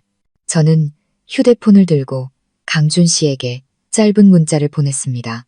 생각해봤어요. 도와줄게요. 내일 오전 10시에 병원으로 갈 테니 서류 준비해놔요. 문자는 보내졌습니다. 그물은 쳐졌고 미끼는 던져졌습니다. 이제 물고기가 스스로 낚싯바늘을 물기만 기다리면 됩니다. 오늘 밤 아마 기쁨에 잠 못 이룰 2사람이 있겠죠. 하지만 그들은 몰랐을 겁니다. 그 밤이 그들의 진짜 악몽이 시작되기 전 마지막 밤이라는 것을. 약속 전날 밤 서울은 이상할 정도로 고요했습니다. 저는 펜트하우스 발코니에 서서 잠든 도시를 내려다보았지만 마음은 조금도 평화롭지 않았습니다. 내일이면 한 전쟁이 끝날 것입니다. 하지만 기쁘기보다는 지독한 피로감만 느껴졌습니다. 복잡한 생각을 잊기 위해 김 집사님이 아파트에서 가져온 낡은 물건들이 담긴 나무 상자를 정리하기로 했습니다. 그것은 지난 7년의 세계, 제가 한때 전부라고 생각했던 세계였습니다. 낡은 책 몇 권, 쓰다만 일기장. 그리고 지금 보니 너무나 가식적으로 웃고 있는 제 모습이 담긴 결혼사진 몇 장. 그리고 마침내 그것을 발견했습니다. 상자 바닥 작은 비단 손수건에 소중히 쌓여 있는 것.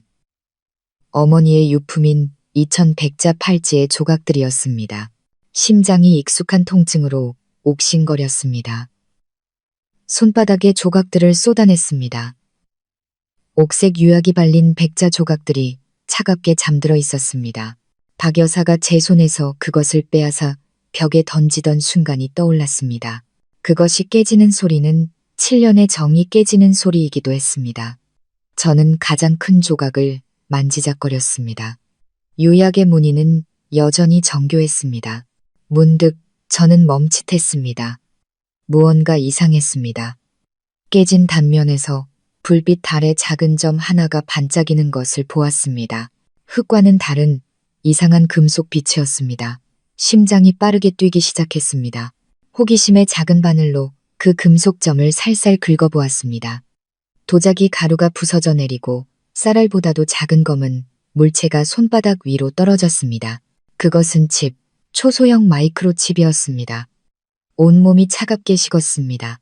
왜 수공의 백자 팔찌 안에 전자칩이 정교하게 숨겨져 있는 걸까? 순수한 도예가였던 어머니가 어떻게 이런 기술을 알 수 있었을까?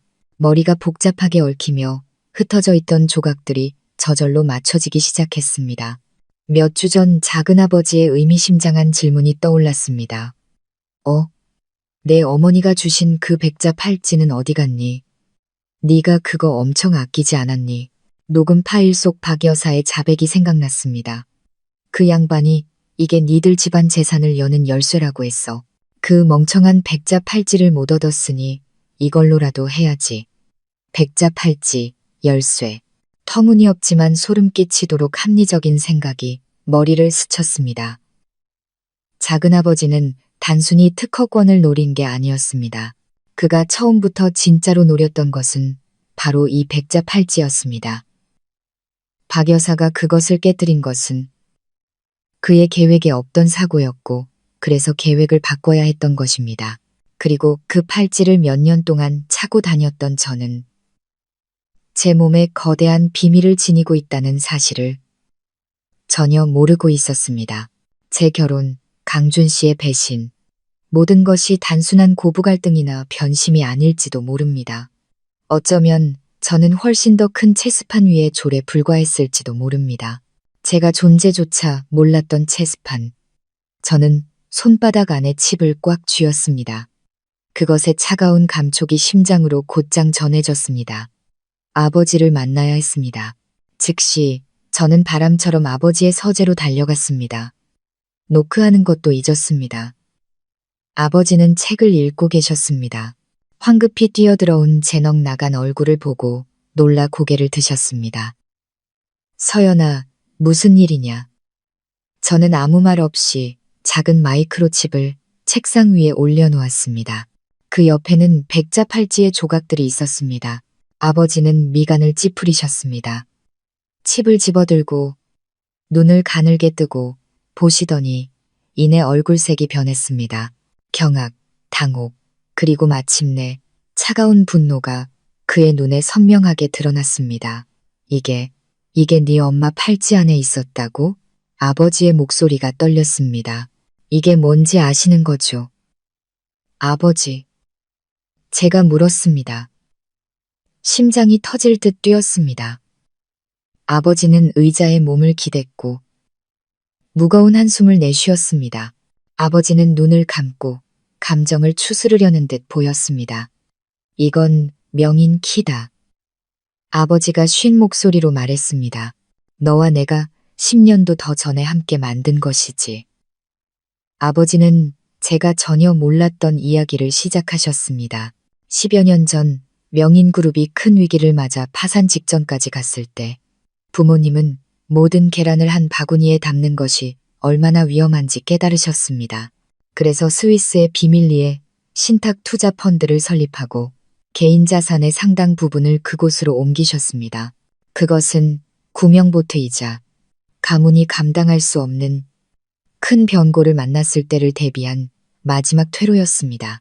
그리고 이 칩은 바로 그 신탁 펀드에 접근할 수 있는 유일한 열쇠였습니다. 절대적인 안전을 위해 어머니는 직접 만든 백자 팔찌 안에 그것을 숨겨 가장 믿는 사람인 제게 채워주셨던 겁니다. 그 신탁 펀드, 지금 가치가 얼마나 되나요? 저는 떨리는 목소리로 물었습니다. 아버지는 눈을 뜨고 저를 바라보셨습니다. 최근 보고서에 따르면 약 2억 달러 정도 된다. 2억 달러. 거의 3천억 원.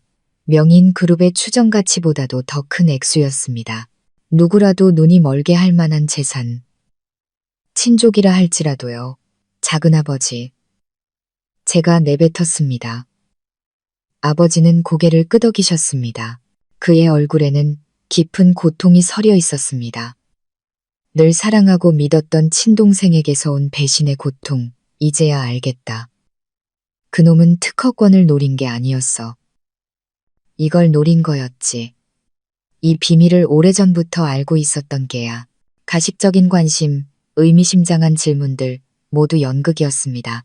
작은아버지는 절망에 빠진 박 여사 모자를 이용해 그들을 자신의 계획을 위한 졸로 삼았던 것입니다. 제가 집에서 쫓겨난 것 역시 저를 약하게 만들어 쉽게 조종하고 팔찌를 빼앗으려는 그의 계획의 일부였을지도 모릅니다. 내일 제 목소리가 단단해졌습니다. 내일 제가 병원에 가는 건 강준 씨 모자의 가면을 벗기기 위함만이 아니에요. 안다. 아버지가 일어서셨습니다. 얼굴의 고통은 강철 같은 결단력으로 바뀌었습니다. 내일 우리는 작은 물고기만 잡는 게 아니다. 뒤에 숨어있는 상어까지 끌어올릴 것이다. 다음 날 아침의 계획은 완전히 바뀌었습니다. 더 이상 개인적인 복수가 아니었습니다. 가문을 지키기 위한 전쟁이 되었습니다. 다음 날 오전 10시 정각, 저는 안생병원으로 들어섰습니다. 여전히 저였지만 마음가짐은 완전히 달랐습니다. 복수하러 온 사람이 아니었습니다. 사냥하러 온 사람이었습니다. 그리고 오늘의 사냥감은 둘만이 아니었습니다. 저는 크림색 원피스를 입고 밤새 잠 못 이룬 다크서클을 가리기 위해 가볍게 화장했습니다. 고통받고 혼란스러워하는 전 부인의 역할에 딱 맞는 연약하고 가녀린 모습이었습니다. 카메라가 달린 브로치는 옷깃에 교묘하게 달려 있었고 녹음펜은 핸드백 안에 있었습니다. 아버지의 보안팀은 이미 환자 보호자, 청소부 등으로 위장해 복도 곳곳에 배치되어 있었습니다. 모든 준비는 끝났습니다. 저는 문을 밀고 병실로 들어갔습니다. 방 안의 공기는 기다림으로 무겁게 가라앉아 있었습니다. 강준 씨는 여전히 침대에 누워 병색이 완연한 얼굴을 하고 있었습니다. 박 여사는 옆에 앉아 눈이 붉어져 있었지만 그 속에 감출 수 없는 초조함이 보였습니다. 제가 들어서자 두 사람은 노골적으로 안도의 한숨을 내쉬었습니다. 서연아, 와줬구나. 강준 씨가 힘겹게 몸을 일으키려 하며 기쁜 목소리로 말했습니다. 가만히 누워 있어요. 무리하지 말고요. 저는 걱정스러운 목소리로 다가가 가져온 과일 바구니를 테이블에 놓았습니다. 박 여사가 제 손을 덥석 잡았습니다. 생각 다 해본 거지? 우리 아들 도와주기로 한 거 맞지? 저는 눈물을 글썽이며 조용히 고개를 끄덕였습니다. 저렇게 아픈데 제가 어떻게 안 도와줄 수 있겠어요. 잘 생각했다. 정말 잘 생각했어. 그녀는 환호하며 위임장 서류를 꺼냈습니다. 그럼 여기 서명 좀 해줘. 빨리 서명해야 우리 아들도 마음이 놓이지. 잠깐만요. 어머니, 강준 씨가 막아섰습니다. 그는 저를 흘끗 보며 후회하는 남편 연기를 계속했습니다. 서연이랑 단둘이 얘기 좀 할게요. 박 여사는 내키지 않는 듯 했지만 어쩔 수 없이 밖으로 나갔습니다. 문이 닫히고 방 안에는 저와 그만 남았습니다. 서연아, 그가 제 손을 잡았습니다. 눈에는 눈물이 그렁그렁했습니다. 고마워. 세상에 나한테 진심으로 잘해주는 사람은 너밖에 없다는 거 알아. 저는 그의 손을 뿌리치지 않고 그대로 두었습니다. 그런 말 말아요. 우리 사이에 그래도 7년의 정이 있는데. 정이라. 그는 되뇌더니 갑자기 물었습니다. 어제 작은아버지께서 너 보러 오셨다면서. 심장이 쿵 하고 내려앉았습니다. 물고기가 스스로 그물 안으로 헤엄쳐 들어왔습니다. 네, 오셨어요. 제 건강이 걱정된다고 하시더라고요. 저는 최대한 자연스럽게 대답했습니다. 작은아버지가 뭐라고 안 하시든 너그럽게 모든 걸 용서하라고 하셨어요. 당신이 재능 있는 사람이지만 한순간 실수한 것뿐이라고. 이 특허권을 파는 것도 결국 명인그룹의 미래를 위한 일이라고도 하셨고요. 저는 그의 반응을 주의 깊게 살폈습니다. 여기까지 듣자 강준 씨는 안도의 한숨을 내쉬었습니다.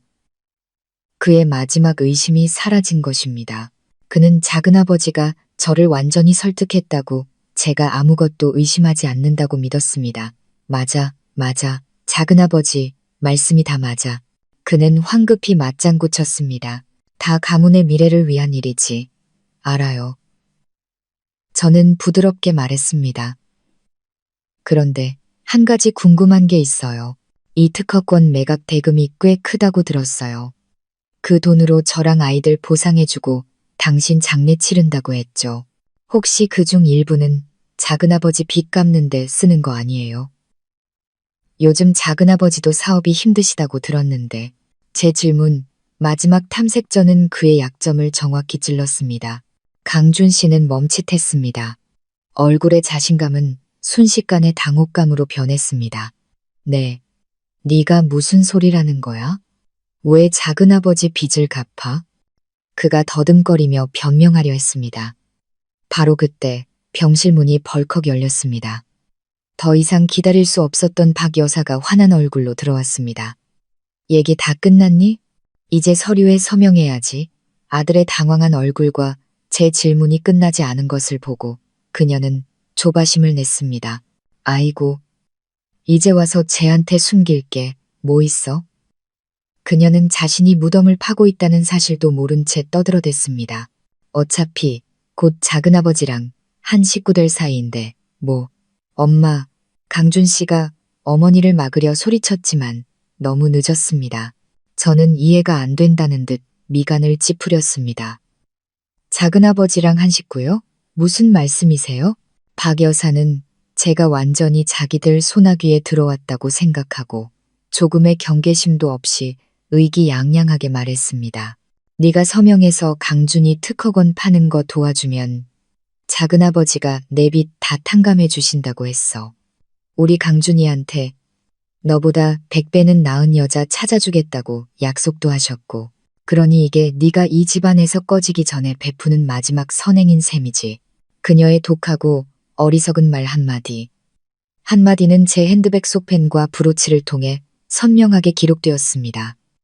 그럼 제가 천천히 말했습니다. 목소리는 눈에 띄게 차가워졌습니다. 위안말기라는 것도 마지막 소원이라는 것도 전부 작은아버지랑 두 분이 꾸민 연극이었군요. 저를 속여서 이 서류에 서명하게 하고 재산을 가로채려고요. 박 여사는 그제야 자신이 실언했다는 것을 깨달았습니다. 그녀의 얼굴이 하얗게 질렸습니다. 너 지금 무슨 헛소리야? 저는 천천히 일어섰습니다. 연약하고 고통스러운 표정은 사라지고 그 자리엔 소름 끼치도록 차갑고 위압적인 모습이 나타났습니다. 감사합니다. 두 분. 저는 또렷하고 단호한 목소리로 말했습니다. 두 분의 연기는 정말 훌륭했습니다. 하지만 안타깝게도 모든 것이 기록되었네요.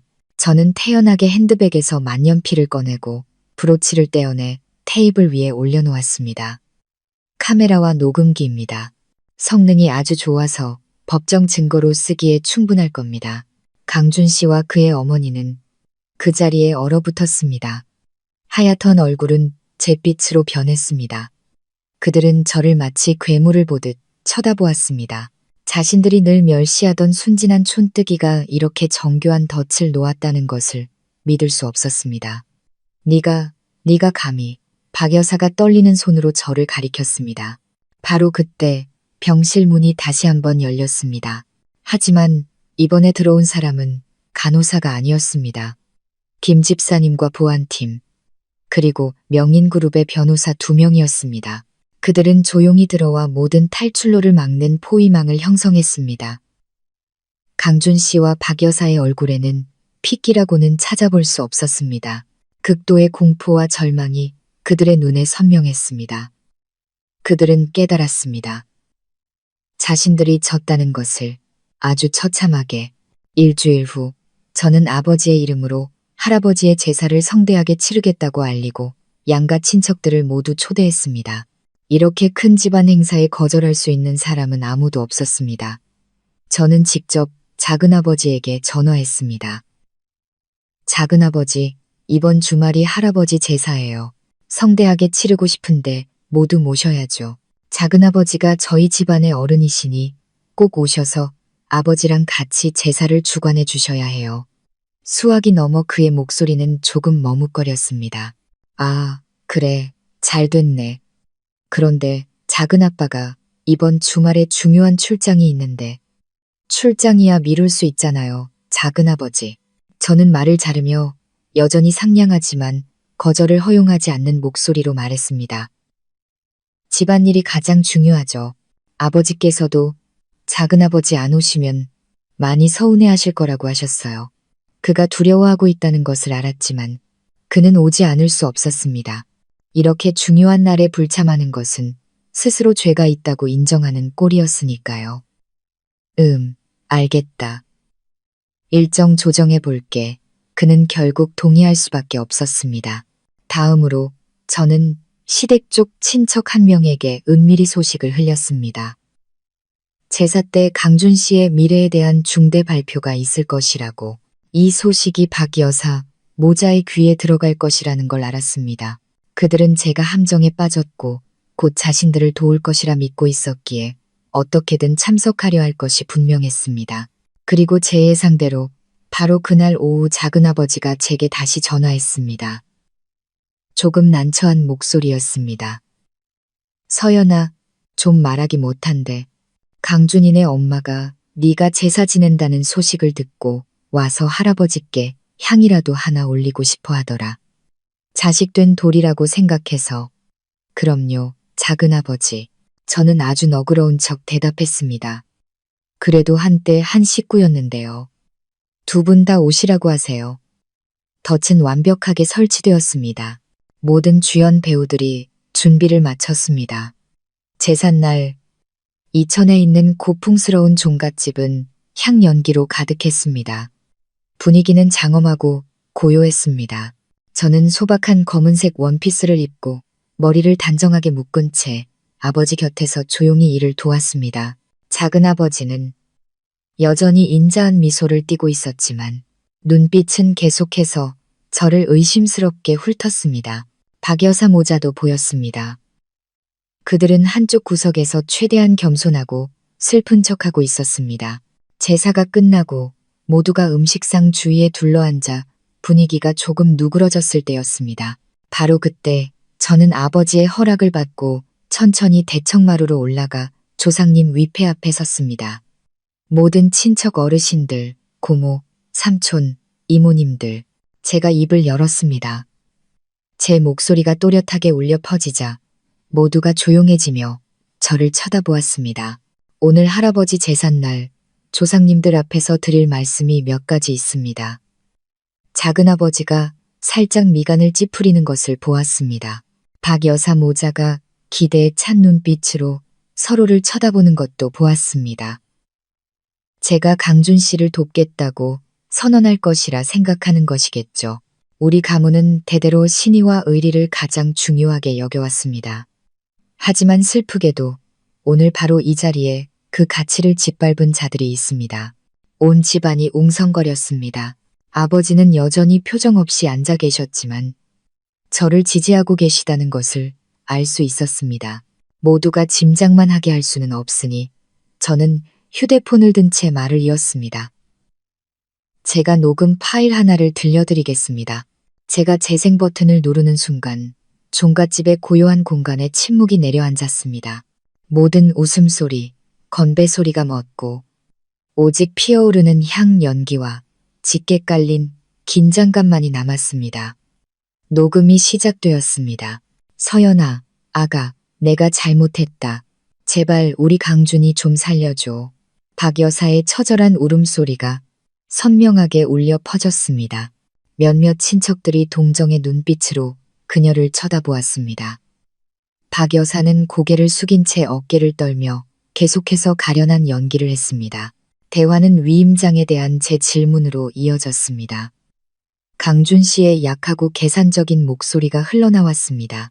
네가 여기에 서명해서 그 특허권을 팔아주면 남은 돈은 너희 모자에게 보상하는 셈 치자. 분위기가 변하기 시작했습니다. 사람들의 미간이 찌푸려졌습니다. 무언가 이상하다고 느낀 것입니다. 회사 특허권을 어떻게 전 부인에게 그렇게 간단히 위임할 수 있단 말인가. 그리고 녹음의 클라이맥스가 다가왔습니다. 강준 씨가 잠든 후 저와 박 여사가 나눈 대화였습니다. 의사 선생님이 곧 돌아가실 분이라는데 아주머니는 돈 생각하실 겨를이 있으세요? 박 여사의 의기양양한 속삭임. 아이고, 걱정도 팔자다. 걔 아픈 건 그냥 핑계일 뿐이야. 네가 서명만 하면 우리한테 돈이 생기고 그럼 우리 모자는 다시 떵떵거리며 살 수 있어. 너 같은 촌뜨기 계집애 하나 속이는 건 일도 아니지. 온 집안이 경악의 탄성을 질렀습니다. 동정의 눈빛은 이제 박 여사에게 경멸과 분노가 되어 쏟아졌습니다. 그녀는 고개를 번쩍 들었습니다. 얼굴은 종이처럼 하얗게 질려 있었습니다. 아, 아니야. 저게 다 조작한 거야. 나를 함정에 빠뜨린 거라고. 하지만 녹음은 아직 끝나지 않았습니다. 가장 결정적인 자백이 이어졌습니다.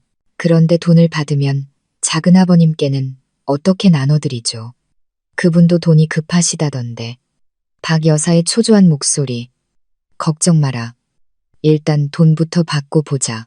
윤 상무님이 약속했어. 이 특허권만 손에 넣으면 내 빚 다 탕감해주겠다고. 그 양반이 이게 니들 집안 재산을 여는 열쇠라고 했어. 그 멍청한 백자 팔찌를 못 얻었으니 이걸로라도 해야지. 열쇠, 백자 팔찌. 그 두 단어는 종갓집 한가운데에 내리꽂힌 벼락과도 같았습니다. 모든 시선은 더 이상 박 여사를 향하지 않았습니다. 일제히 작은아버지에게로 향했습니다. 작은아버지는 그 자리에 얼어붙었습니다. 손에 들고 있던 술잔이 쨍그랑 소리를 내며 상 위로 떨어져 박살났습니다. 늘 짓던 인자한 미소는 사라지고 그 자리엔 혼란으로 창백하게 질린 얼굴만이 남아있었습니다. 아니야, 내가 아니야. 그는 더듬거리며 일어나려 했지만 다리에 힘이 풀려 있었습니다. 저 여자가 날 모함하는 거야. 저는 녹음을 껐습니다. 침묵은 이제 천마디 말보다 더 무서웠습니다. 작은아버지. 저는 차갑고 단호한 목소리로 말했습니다. 더 듣고 싶으세요? 녹음 파일이 하나 더 있거든요. 작은아버지랑 박 여사님이 강준 씨 진단서를 위조할 계획을 짜는 대화 내용이에요. 어떻게 형님 재산을 가로챌 계획을 세웠는지 여기 계신 모든 분들이 듣게 해드릴까요? 연극은 막을 내렸습니다. 제 말은 그의 모든 퇴로를 끊는 마지막 칼날이었습니다. 작은아버지의 얼굴은 창백함을 넘어 잿빛으로 변했습니다. 그는 비틀거리다 의자에 주저앉았습니다. 눈은 텅 비어 있었습니다. 침묵은 옹성거림으로 그리고 분노에 찬 비난으로 바뀌었습니다. 세상에 믿을 수가 없군. 형제간에 어떻게 이럴 수가. 정말 천벌받을 짓이야. 친형을 속여 겉으론 웃으면서 사람 속은 정말 알 수가 없구나. 작은아버지는 조각상처럼 미동도 없이 앉아 모든 친척의 경멸 어린 시선과 저주를 온몸으로 받아냈습니다. 그는 완전히 패배했습니다. 닥치지 못해 갑자기 미친 듯한 비명이 터져나왔습니다. 박 여사였습니다. 그녀는 벌떡 일어섰습니다. 머리는 산발이었고 눈은 핏발이 서 있었습니다. 너희들이 뭘 안다고 짓거려. 다 전현 때문이야. 저 촌뜨기년 때문에. 그녀는 저를 손가락으로 가리키며 증오로 얼굴을 일그러뜨렸습니다. 전현만 아니었으면 내 아들이 저렇게 되지 않았어. 우리 집안이 이렇게 풍비박산 나지 않았다고. 저는 그저 조용히 그녀를 바라보았습니다. 이성을 잃은 도박꾼에게 논쟁은 무의미했습니다. 제가 침묵하자 그녀는 더욱 광적으로 변했습니다. 그녀는 웃기 시작했습니다. 소름 끼치는 광기 어린 웃음소리였습니다. 네가 이긴 것 같지. 내 아들 걸 다 빼앗을 수 있을 것 같아. 어림없어. 내가 죽더라도 너희들을 끌고 갈 테다. 그렇게 말하며 그녀는 갑자기 주머니에서 작고 번쩍이는 과도를 꺼내 들었습니다. 모두가 경악하며 비명을 질렀습니다. 그녀는 저를 향해 달려들지 않았습니다. 자신의 목에 칼을 겨누었습니다. 너희들이 날 이렇게 만들었어. 너희들이. 상황은 혼란에 빠졌습니다. 처음부터 넋을 잃고 있던 강준 씨가 그제야 정신을 차렸습니다. 그는 어머니에게 달려들어 칼을 빼앗으려 했습니다. 엄마, 이러지 마세요. 칼 내려놔요. 하지만 박 여사는 완전히 통제 불능이었습니다. 몸싸움을 벌이는 와중에 날카로운 칼날이 강준 씨의 팔을 깊게 베었고 선혈이 뿜어져 나왔습니다.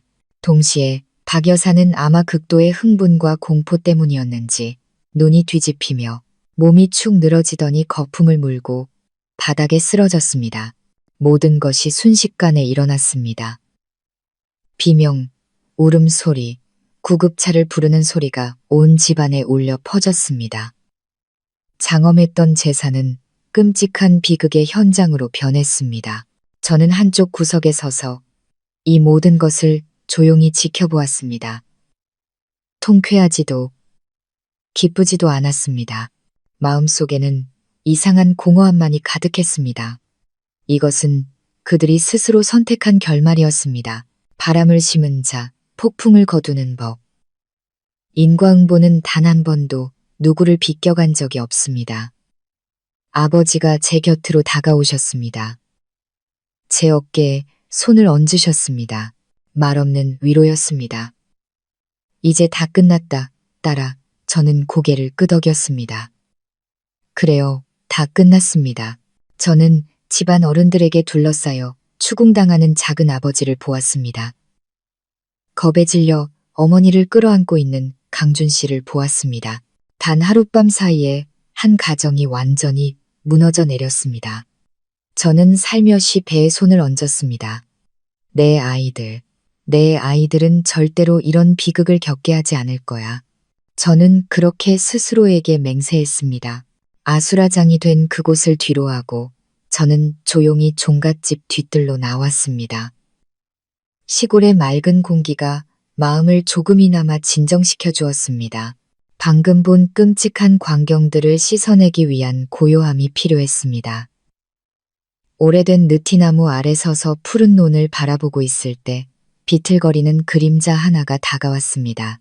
강준 씨였습니다. 팔은 임시로 붕대를 감았지만 하얀 셔츠는 붉게 물들어 있었습니다. 그의 얼굴에는 더 이상 공포가 아닌 텅 빈 절망만이 남아 있었습니다.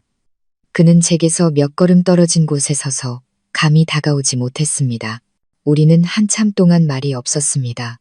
집안에서 들려오는 비명과 다툼 소리가 멀게만 느껴졌습니다. 모든 게 내 잘못이야. 마침내 그가 입을 열었습니다. 목소리는 쉰 소리가 났습니다. 전부 내 탓이야. 저는 돌아보지 않고 여전히 논을 바라보았습니다. 이제 와서 그런 말을 하는 게 의미가 있을까요? 아니, 그는 고개를 저었습니다. 아무 의미 없겠지. 용서해달라고 비는 거 아니야. 그냥 진실을 말하고 싶었어. 그는 말했습니다. 어머니의 빚 문제에 대해 오래전부터 알고 있었지만 도울 수 없어 무력했다는 것을. 작은아버지가 접근해 어머니의 빚을 탕감해주는 대가로 저를 설득해 서류에 서명하게 하라고 했다는 것을. 가짜, 진단서, 계획을 알면서도 눈 감고 따랐다는 것을. 그때 무슨 생각이었어요? 저는 마침내 돌아서서 그의 눈을 똑바로 쳐다보았습니다. 한때 당신 아내였던 사람, 당신 아이들의 엄마에게 그렇게 잔인한 연극을 하기로 했을 때 무슨 생각이었냐고요? 강준 씨는 감히 저를 쳐다보지 못하고 고개를 숙였습니다. 그때는 아무 생각도 할 수 없었어. 그냥 엄마를, 우리 가족을 구할 유일한 길이라고만 생각했어. 돈만 있으면 모든 게 괜찮아질 거라고, 나중에 너한테 돌아가서 사과하고 보상해주면 될 거라고, 그렇게 스스로를 속였어. 돈으로요? 저는 비웃었습니다. 세상의 모든 것을 돈으로 살 수 있다고 생각해요. 강준, 내가 틀렸어. 그의 눈에서 눈물이 떨어지기 시작했습니다. 뒤늦은 후회의 눈물이었습니다. 나는 쓰레기였어. 불효자식이었고, 형편없는 남편이었고, 자격 없는 아빠였어. 이렇게 자신의 잘못을 솔직하게 인정하는 것은 처음 보았습니다. 더 이상 변명도 핑계도 없었습니다. 미안해, 서연아. 그는 목맨 소리로 말했습니다. 이 사과는 네가 날 용서해 주길 바라서가 아니야. 그냥 내 양심이 조금이라도 편해지고 싶어서야. 너랑 아이들은 정말 잘 살아. 나 같은 놈은 신경 쓰지 말고. 그렇게 말하고 그는 몸을 돌려 비틀거리며 걸어갔습니다. 점점 어두워지는 저녁 속으로 사라졌습니다. 저는 그의 외로운 뒷모습을 바라보며 서 있었습니다. 수많은 일이 있은 후 처음으로 약간의 연민을 느꼈습니다. 그는 악마가 아니었습니다. 그저 도박 중독자인 어머니와 음모로 가득 찬 작은아버지 사이에 낀 약한 남자였을 뿐입니다. 하지만 약하다는 것이 저지른 죄를 용서받을 이유는 될 수 없습니다. 당신의 사과는 받아들이죠. 하지만 용서는 아니에요. 당신 말처럼 모든 것은 정말로 끝났습니다. 저는 배에 손을 얹고 자라나는 생명을 느꼈습니다. 제 미래는 바로 여기에 있었습니다. 그 후 며칠간 우리 가문은 무거운 침묵에 잠겼습니다. 종갓집에서의 사건은 씻을 수 없는 큰 상처이자 오점으로 남았습니다. 하지만 평생을 풍파와 맞서온 아버지의 결단력으로 모든 일은 단호하고 공정하게 처리되었습니다. 아버지는 숨기거나 감싸주지 않으셨습니다. 바로 다음 날 아버지는 직접 수사기관에 협조를 요청했습니다. 녹음 파일 전부, 작은아버지와 박 여사 사이의 거래 내역, 그리고 현장에 있던 사람들의 증언이 모두 제출되었습니다. 법은 신속하게 움직였습니다. 작은아버지는 사기 및 재산 편취, 영업 비밀 침해, 미수 혐의로 구속되었습니다. 강준 씨 역시 공범으로서 법의 심판을 피할 수 없었습니다. 가짜암, 연극과 위임장 사기 행각은 그 자신을 겨누는 증거가 되었습니다. 저는 더 이상 그 과정에 관여하지 않았습니다. 모든 것을 정의의 손에 맡겼습니다. 조사에 참석하지도 가족의 스캔들에 대한 기사를 읽지도 않았습니다. 제 역할은 끝났습니다. 복수는 기쁨이 아니었습니다. 그저 모든 것을 제자리로 돌려놓기 위해 해야만 하는 일이었습니다. 저는 휴식을 취하고 뱃속의 두 생명을 돌보는데 시간을 썼습니다. 다시 일로 돌아가 제 모든 열정을 쏟은 프로젝트에 집중했습니다. 그것이 바로 미래이고 삶이었습니다. 어느 날 오후 김 집사님이 조금 난처한 얼굴로 제 사무실로 들어왔습니다. 아가씨, 보고 드려야 할지 망설여지는 일이 있습니다만. 말씀하세요, 집사님. 박 여사님에 관한 일입니다. 종갓집에서 그 일이 있은 후 완전히 정신을 놓으셨다고 합니다. 병원에서는 급성 정신장애 진단을 내렸고요. 지금은 사회복지센터로 옮겨졌다고 합니다. 듣기로는 그곳 환경이 썩 좋지 않고 찾아오는 사람도 아무도 없다고 합니다. 저는 잠시 말을 잃었습니다. 제 발 밑에 무릎 꿇고 미친 듯이 울부짖다 쓰러지던 그 여자의 모습이 떠올랐습니다. 그녀는 악독했고 벌을 받아 마땅했습니다. 하지만 늙고 병든 사람이 부족한 환경의 시설에서 미친 채로 외롭게 마지막 날들을 보낸다는 것. 마음속에서 격렬한 갈등이 일어났습니다. 제 안의 절반은 소리쳤습니다. 내버려둬. 그 여자가 받아야 할 벌이야. 너희 모자에게 무슨 짓을 했는지 기억해. 하지만 다른 절반은 속삭였습니다. 그녀는 이미 대가를 치르고 있어. 양심과 질병의 형벌은 감옥보다 더 무서운 거야. 미친 사람의 고통 앞에서 네가 통쾌함을 느낀다면 너와 그 여자가 다를 게 뭐니? 저는 피곤하게 관자놀이를 눌렀습니다. 모든 것이 끝나면 후련할 줄 알았습니다. 하지만 아니었습니다. 법의 매듭은 풀렸지만 마음의 매듭은 여전히 남아 있었습니다. 어떻게 해야 할까요? 그날 밤 잠을 이루지 못했습니다. 내면의 싸움이 저를 괴롭혔습니다. 제 아이들을 지우라고 했던 박 여사의 악독한 저주가 떠올랐습니다. 분노가 다시 치밀어 올랐습니다. 그녀는 어떤 동정도 받을 자격이 없었습니다. 하지만 그때 뱃속에서 가벼운 움직임이 느껴졌습니다. 아이들은 매일 자라고 있었습니다. 저는 곧 엄마가 될 것입니다. 제 마음이 다른 사람의 고통 앞에서 증오와 통쾌함으로 가득 차 있다면 아이들에게 어떻게 사랑과 관용을 가르칠 수 있을까요? 저는 제 아이들이 나중에 커서 그들의 엄마가 할머니를 미친 채로 죽게 내버려둔 냉혈한이었다는 이야기를 듣게 하고 싶지 않았습니다. 그녀는 자격이 없지만 저와 제 아이들은 평온한 삶을 살 필요가 있었습니다. 다음 날 아침 저는 결정을 내렸습니다. 믿을 만한 비서에게 전화했습니다. 정신질환 노인을 전문적으로 돌보는 국내 최고의 사립요양원을 알아봐 주세요. 현재 사회복지센터에 있는 박선희 씨를 그곳으로 옮기고요. 비서는 조금 놀랐지만 아무것도 묻지 않았습니다. 모든 비용은 제가 차분하게 말을 이었습니다. 제 개인 계좌에서 매달 지불될 겁니다. 그리고 이 일은 절대 비밀로 진행해 주세요. 요양원 측을 포함해 아무도 지불자가 저라는 사실을 알게 해서는 안 됩니다. 네, 알겠습니다. 전화를 끊고 저는 보이지 않는 무거운 짐을 내려놓은 것처럼 안도의 한숨을 내쉬었습니다.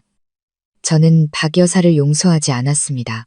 그녀가 저지른 죄악의 용서는 너무나 사치스러운 것이었습니다. 저는 그저 제 자신의 평화를 선택하고 제 아이들의 미래를 위해 선한 씨앗 하나를 심었을 뿐입니다. 몇 주 후 작은아버지와 강준 씨의 재판이 열렸습니다. 작은아버지는 사기 및 재산 편취 혐의로 중형을 선고받았습니다. 강준 씨 역시 공범으로서 그리고 과거의 죄목까지 더해져 응당한 판결을 받았습니다. 그들의 인생은 이제 교도소의 내벽 안에서 길고 긴 날들을 보내게 될 것입니다. 법의 정의는 실현되었습니다. 저는 재판에 가지 않았습니다. 저에게 모든 것은 오래전에 끝났습니다. 대신 저는 이천의 종갓집으로 향했습니다. 조상님 위패 앞에 서서 향을 하나 피웠습니다. 피어오르는 연기에 제 속삭임을 담았습니다. 조상님들, 불효했던 손녀가 돌아왔습니다. 가문의 풍파는 잠시 멎었습니다. 이제부터 제가 책임을 짊어지고 가문의 명예를 높이며 양심에 부끄럽지 않은 삶을 살겠다고 약속드립니다. 제 삶은 점차 제 궤도를 되찾았습니다. 하지만 완전히 새로운 궤도였습니다. 더 이상 아내는 아니었지만 곧 엄마가 될 것이었습니다. 증오 속에서 사는 대신 책임감과 미래를 위해 살았습니다. 아버지는 모든 일을 처리하신 후 그룹 경영의 대부분을 제게 맡기셨습니다. 이제 늙어서 쉬면서 외손주들을 기다리고 싶다고 하셨지만 아버지가 제게 더 높이, 더 멀리 날아갈 기회를 주고 계시다는 것을 알았습니다. 그날 저녁 아버지와 서재에서 차를 마시고 있을 때 아버지가 갑자기 물으셨습니다. 김 집사에게 들었다. 네가 박 여사를 챙겨줬다면서 왜 그런 것이냐. 저는 찻잔을 내려놓고 아버지를 보며 미소 지었습니다. 제가 그 사람을 용서해서 그랬다고 생각하세요? 아버지는 제 대답을 기다리며 조용히 저를 바라보셨습니다. 용서하지 않았어요, 아버지. 어떤 잘못은 평생 용서할 수 없는 법이죠. 저는 담담하게 말했습니다. 하지만 저도 그 사람처럼 되고 싶지는 않아요. 증오의 마음이 잠식당하고 순간의 통쾌함 뒤에 공허함에 빠지는 그런 사람이요. 저는 살며시 배에 손을 얹었습니다. 이 아이들 때문이에요. 제 아이들이 엄마가 복수밖에 모르는 사람이었다는 이야기 속에서 자라게 하고 싶지 않아요. 저는 아이들이 알았으면 좋겠어요. 그들의 엄마는 적이 아닌 자기 자신을 위해 관용을 선택했다는 것을요. 저는 아버지의 눈을 똑바로 쳐다보며 마음속 깊은 곳의 말을 꺼냈습니다. 저는 더 이상 그녀에게 복수하지 않을 거예요. 하늘에 맡길 겁니다. 한 사람의 인과응보는 하늘이 정하도록 내버려 둘 겁니다. 저는 그저 평온한 삶을 살고 싶을 뿐이에요. 아버지는 한참 동안 말이 없으시다가 이내 고개를 끄덕이셨습니다. 그의 눈에는 깊은 자랑스러움과 만족감이 서려 있었습니다. 아버지는 손을 뻗어 제 손을 잡으셨습니다. 내 딸, 정말로 다 컸구나. 그 순간 저는 엄청난 안도감을 느꼈습니다. 마음속 마지막 짐이 내려진 것 같았습니다. 과거가 아무리 고통스러웠다 해도 마침내 정말로 뒤에 남겨졌습니다. 저는 제 낡은 물건들을 다시 정리하기 시작했습니다. 강준 씨의 아파트에서 가져온 것들, 작은 상자 안에서 어머니의 유품이자 제 결혼의 시작과 끝을 상징했던 2100자 팔찌의 조각들을 발견했습니다. 저는 그것들을 버리지 않았습니다. 조심스럽게 조각들을 모아 부드러운 비단 손수건에 쌌습니다. 그것들로 무엇을 할지 이미 알고 있었습니다. 부서졌다고 해서 가치가 사라진 것은 아닙니다. 때로는 그 파편들 속에서 더 찬란한 새로운 삶이 태어나는 법이니까요. 1년 후 저의 지휘 아래 명인 그룹은 강력한 변화를 이뤄냈습니다. 첨단 기술을 응용한 예술 도자기 프로젝트는 큰 성공을 거두어 가문의 브랜드를 세계적인 수준으로 끌어올렸습니다. 저는 더 이상 회장 딸이 아닌 재능과 결단력으로 모두의 존경을 받는 진정한 여성 회장이 되었습니다. 하지만 지난 1년간 저의 가장 큰 성과는 재무 보고서의 숫자에 있지 않았습니다. 그것은 집에 있었습니다. 저의 두 작은 천사, 아들과 딸 쌍둥이는 건강하고 사랑스럽게 태어났습니다. 아이들은 제 삶의 햇살이자 기쁨이며 원동력이었습니다.